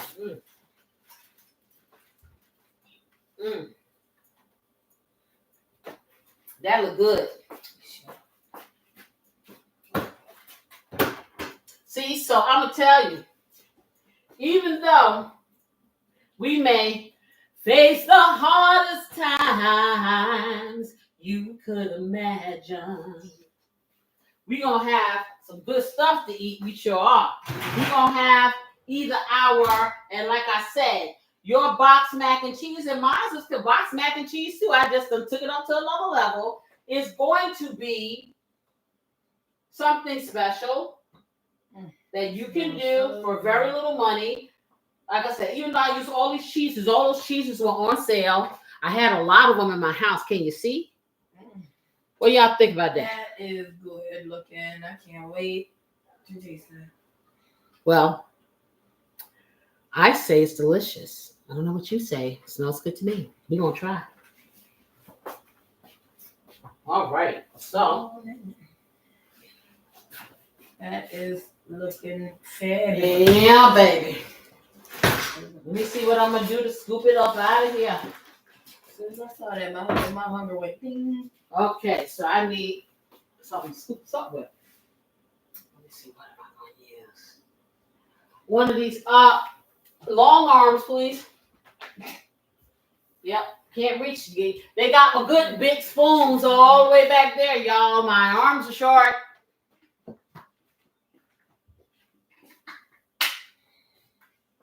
I need that spoon back there. Way back there in the back. Way back out. Yeah, way back there for somebody who cannot reach, can't reach it. And that's what I'm here for. Mm-hmm. I guess you wonder how it got back there, huh? See what happened was.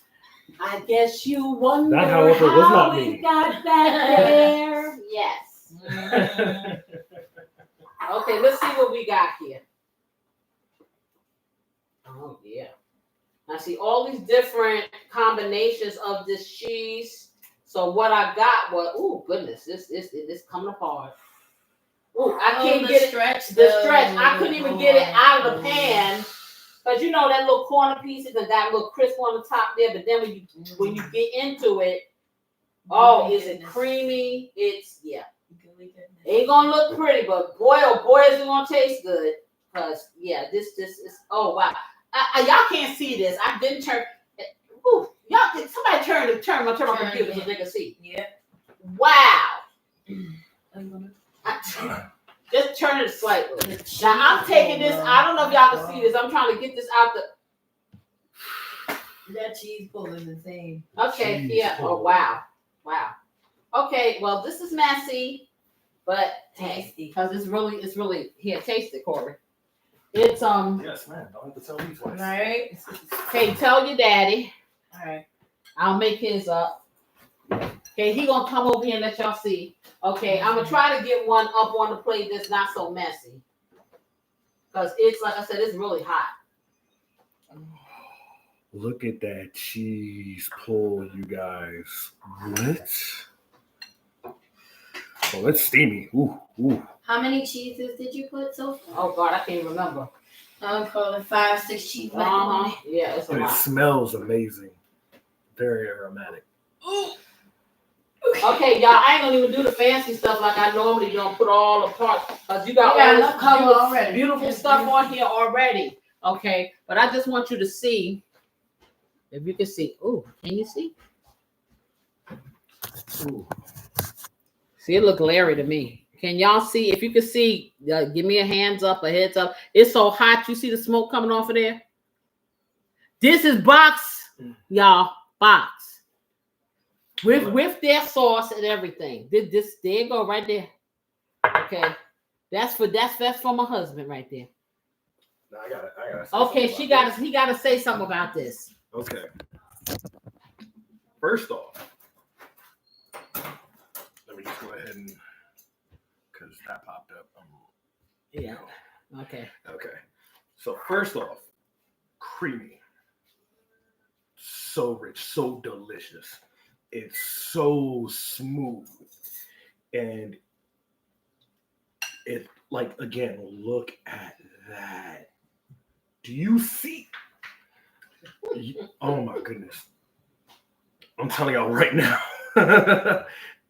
If you can get results like this, why wouldn't you do it? Why wouldn't you do it? This right here is amazing. And this is the same kind of results you're going to get with just your regular church cheese. Okay, it's going to be creamy like this. Even with, like I said, the way that I showed you guys to make it, of course, it's not going to have all this pull because the church cheese is not made. I mean, really, American cheese is not don't pull like this. But I will tell you, it will be so creamy and so delicious. And if you reheat it, it's going to be the same thing over and over again. So I'm going to taste this. I got beautiful assistants over here. I'm waiting for my husband. So, he can come down and show his little self. Here I am. See, there we go. Making all that noise. All right. So here you go. I'm going to taste it too. How about that? All right. Here you go. Thank you, dog. You're welcome. Let's see what we got. Oh, And this stuff is hot as all get out, y'all. So Make sure you blow on that one. oh what? Yeah, it's hot. it's steamy. Okay, let me see. Ooh, this is, baby. I should have put this. This is hot. And can y'all see the smoke on this? Do y'all see this? Wow. Let's see. Because I will get burned. This is like 5 alarm. You're gonna get burned. Oh, this is it, man. Oh, you took macaroni to a new level. How it tastes to you? Tastes delicious. Is this ham in there? Yes, hey, I have ham in this one. There's yours over there. Thank you. I'm still blowing because it's still piping hot, y'all. But you see how the cheese is crushed. Mm-hmm. Oh. The texture is amazing. Amazing. The flavor is just Oh, I have that nice little crunch. This is good. It's creamy, good. it's smooth, it has the crunchy texture on the outside. There's so many dynamics, Wow. and then you get the little chew from the meat, and oh my just god, slide down. Mm-hmm. it's like everything you need for dinner in one bowl. Yes. This You don't is have good. to have any sides. This is everything. Yeah, this is There's everything the whole right meal here. right This is here. all you need. This That is delicious. really good. That is delicious. Hold on now. Look at that. Look at this, y'all. Look at that. Do you see this? Do you see this? I feel like all of those different cheeses together really elevated the flavor. Yes, all the different cheeses she was saying it took it to the bougie. This is good. Okay. But even if you don't have those cheeses, when you do your base like this and you build your cheese sauce, even if you're doing it with the powder and you do it the way I say, and you just put that regular cheese in there, you're going to get this creamy dynamic, okay? And it's not going to be dry. And when I reheat this tomorrow, it's going to be just like this. So, yeah. This is the bomb. The boys is gonna love this. I'm about to say. I didn't think I'm gonna like bougie mac and cheese, but I like this bougie mac and cheese. Oh wow! You know what's crazy? Like I almost feel like this would be good with tuna too. Like you can make this into Oh, tuna. Yeah, this will probably be a nice this tuna is like- casserole. You put some tuna in there. Mm. You can put some shrimp in there. Oh, You know, I know people make lobster. You know, put it in there or the artificial crab meat. It's a lot of things you can do. It's a lot of things you can do here to make this a complete meal. yeah, see, me as a person that had bariatric surgery, it doesn't hurt. It does not hurt going down. It feels very good. It doesn't feel like it's sitting in your stomach heavily. All It's of those delicious. cheeses, and like I said, these are cheeses that I would never put together in mac and cheese, but That is delicious. and then you get that little pinch of heat from that buffalo cheese. How about that? You did put a little heat in it. Okay. Oh my god. I'm sorry. That's good. I can't stop. This is so good, and I was so hungry. Okay, so here you have it. This is the way to go. Get you some boxed mac and cheese. Make your regular mac and cheese the way I showed you. Try it. You're gonna like it. Your family will love it. And if you do this party right here, I'm just here to tell you, it's delicious. Mm-hmm. It is delicious. So how much would you say total you spent to make? Okay, to make the bougie mac and cheese. Now this costs much less than my regular mac and cheese that I make, like for holidays and stuff like that. And you made a big amount. And I made a decent amount. Every cheese that I had there cost me no more than $2.79. Some less. And then I had some that was already here. So you always have little things hanging around. Don't throw your cheese away. If you got a little bit left in the freezer, put it all. I'm telling you, combine whatever. Even this goat cheese that I put on there, that goat cheese only cost me $1.79.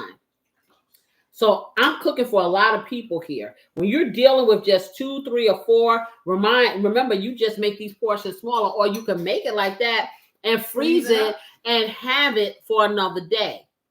So that's very important. But the deliciousness of this, and it's not hard to do. Like I said, I took it to a level and put all this stuff in there. You ain't got to saute. You ain't got to do nothing. You can throw all that stuff in just one pan if you want to and heat it like that. But I'm extra. But I would not lie to you. This is top notch.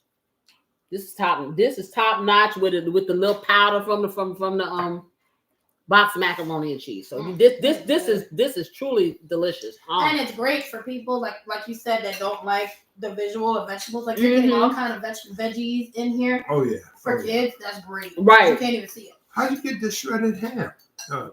They bought it. Oh, that ham that I bought was only like $2.79. I mean, everything was under $3.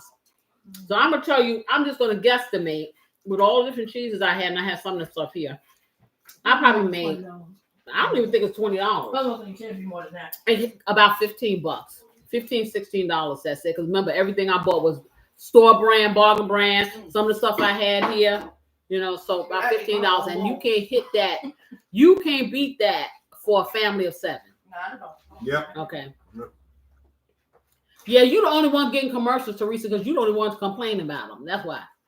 I'm like, they said send all the commercials to Teresa. Yes. Girl, this is good. Listen, y'all. If you like this video, hit the like button. Please hit the like button, because that lets them know at YouTube that I'm giving you something that is of value and that you enjoy. And I can keep doing that. So just press a button. That's all. Press a button. It ain't hard. Leave a little comment. Just anything like, good, something. Turn on your notification bell if you're already subscribed, so you'll know what's happening, because like I did this whole network change. I think Lois came. That was it. I got all y'all out there. Y'all want to know what's going on. Y'all don't want to turn your head and you be like, where'd she go? And I'm still here in front of you. Okay? So turn the notification bell on. I know you get a lot of notifications from a lot of different places, but turn mine's on, turn theirs off. How about that? So you can get what you need. Also, for those of you, this is your first time stopping by, or you come in and out and you never subscribe, please subscribe. Yes. Because I'm going to keep you entertained. I'm going to try my best. Yes, I am. I said we got so much more to show you. So many more things that we're going to make available to you. And if you give me some suggestions, I may be able to make it work. You know what you want to see. I don't want to make you like stuff. I want you to like it because that's what you want to do. You got to talk to me. Also, like I said, if you're not subscribed already, subscribe. I am so into this food, so it's like, I'm forgetting what I have to say. But until next time, you know what I wish y'all. I wish you love, peace, and some great weekend eats. Oh, baby, you got to do this. See y'all next week. Bye-bye. Oh, and y'all come on over to the Love Rhythm recipe tonight at 6, because y'all gonna like. If you think this done hit on you, wait till you see that it all come for you. That's all I'm saying. Bye bye. Not yet.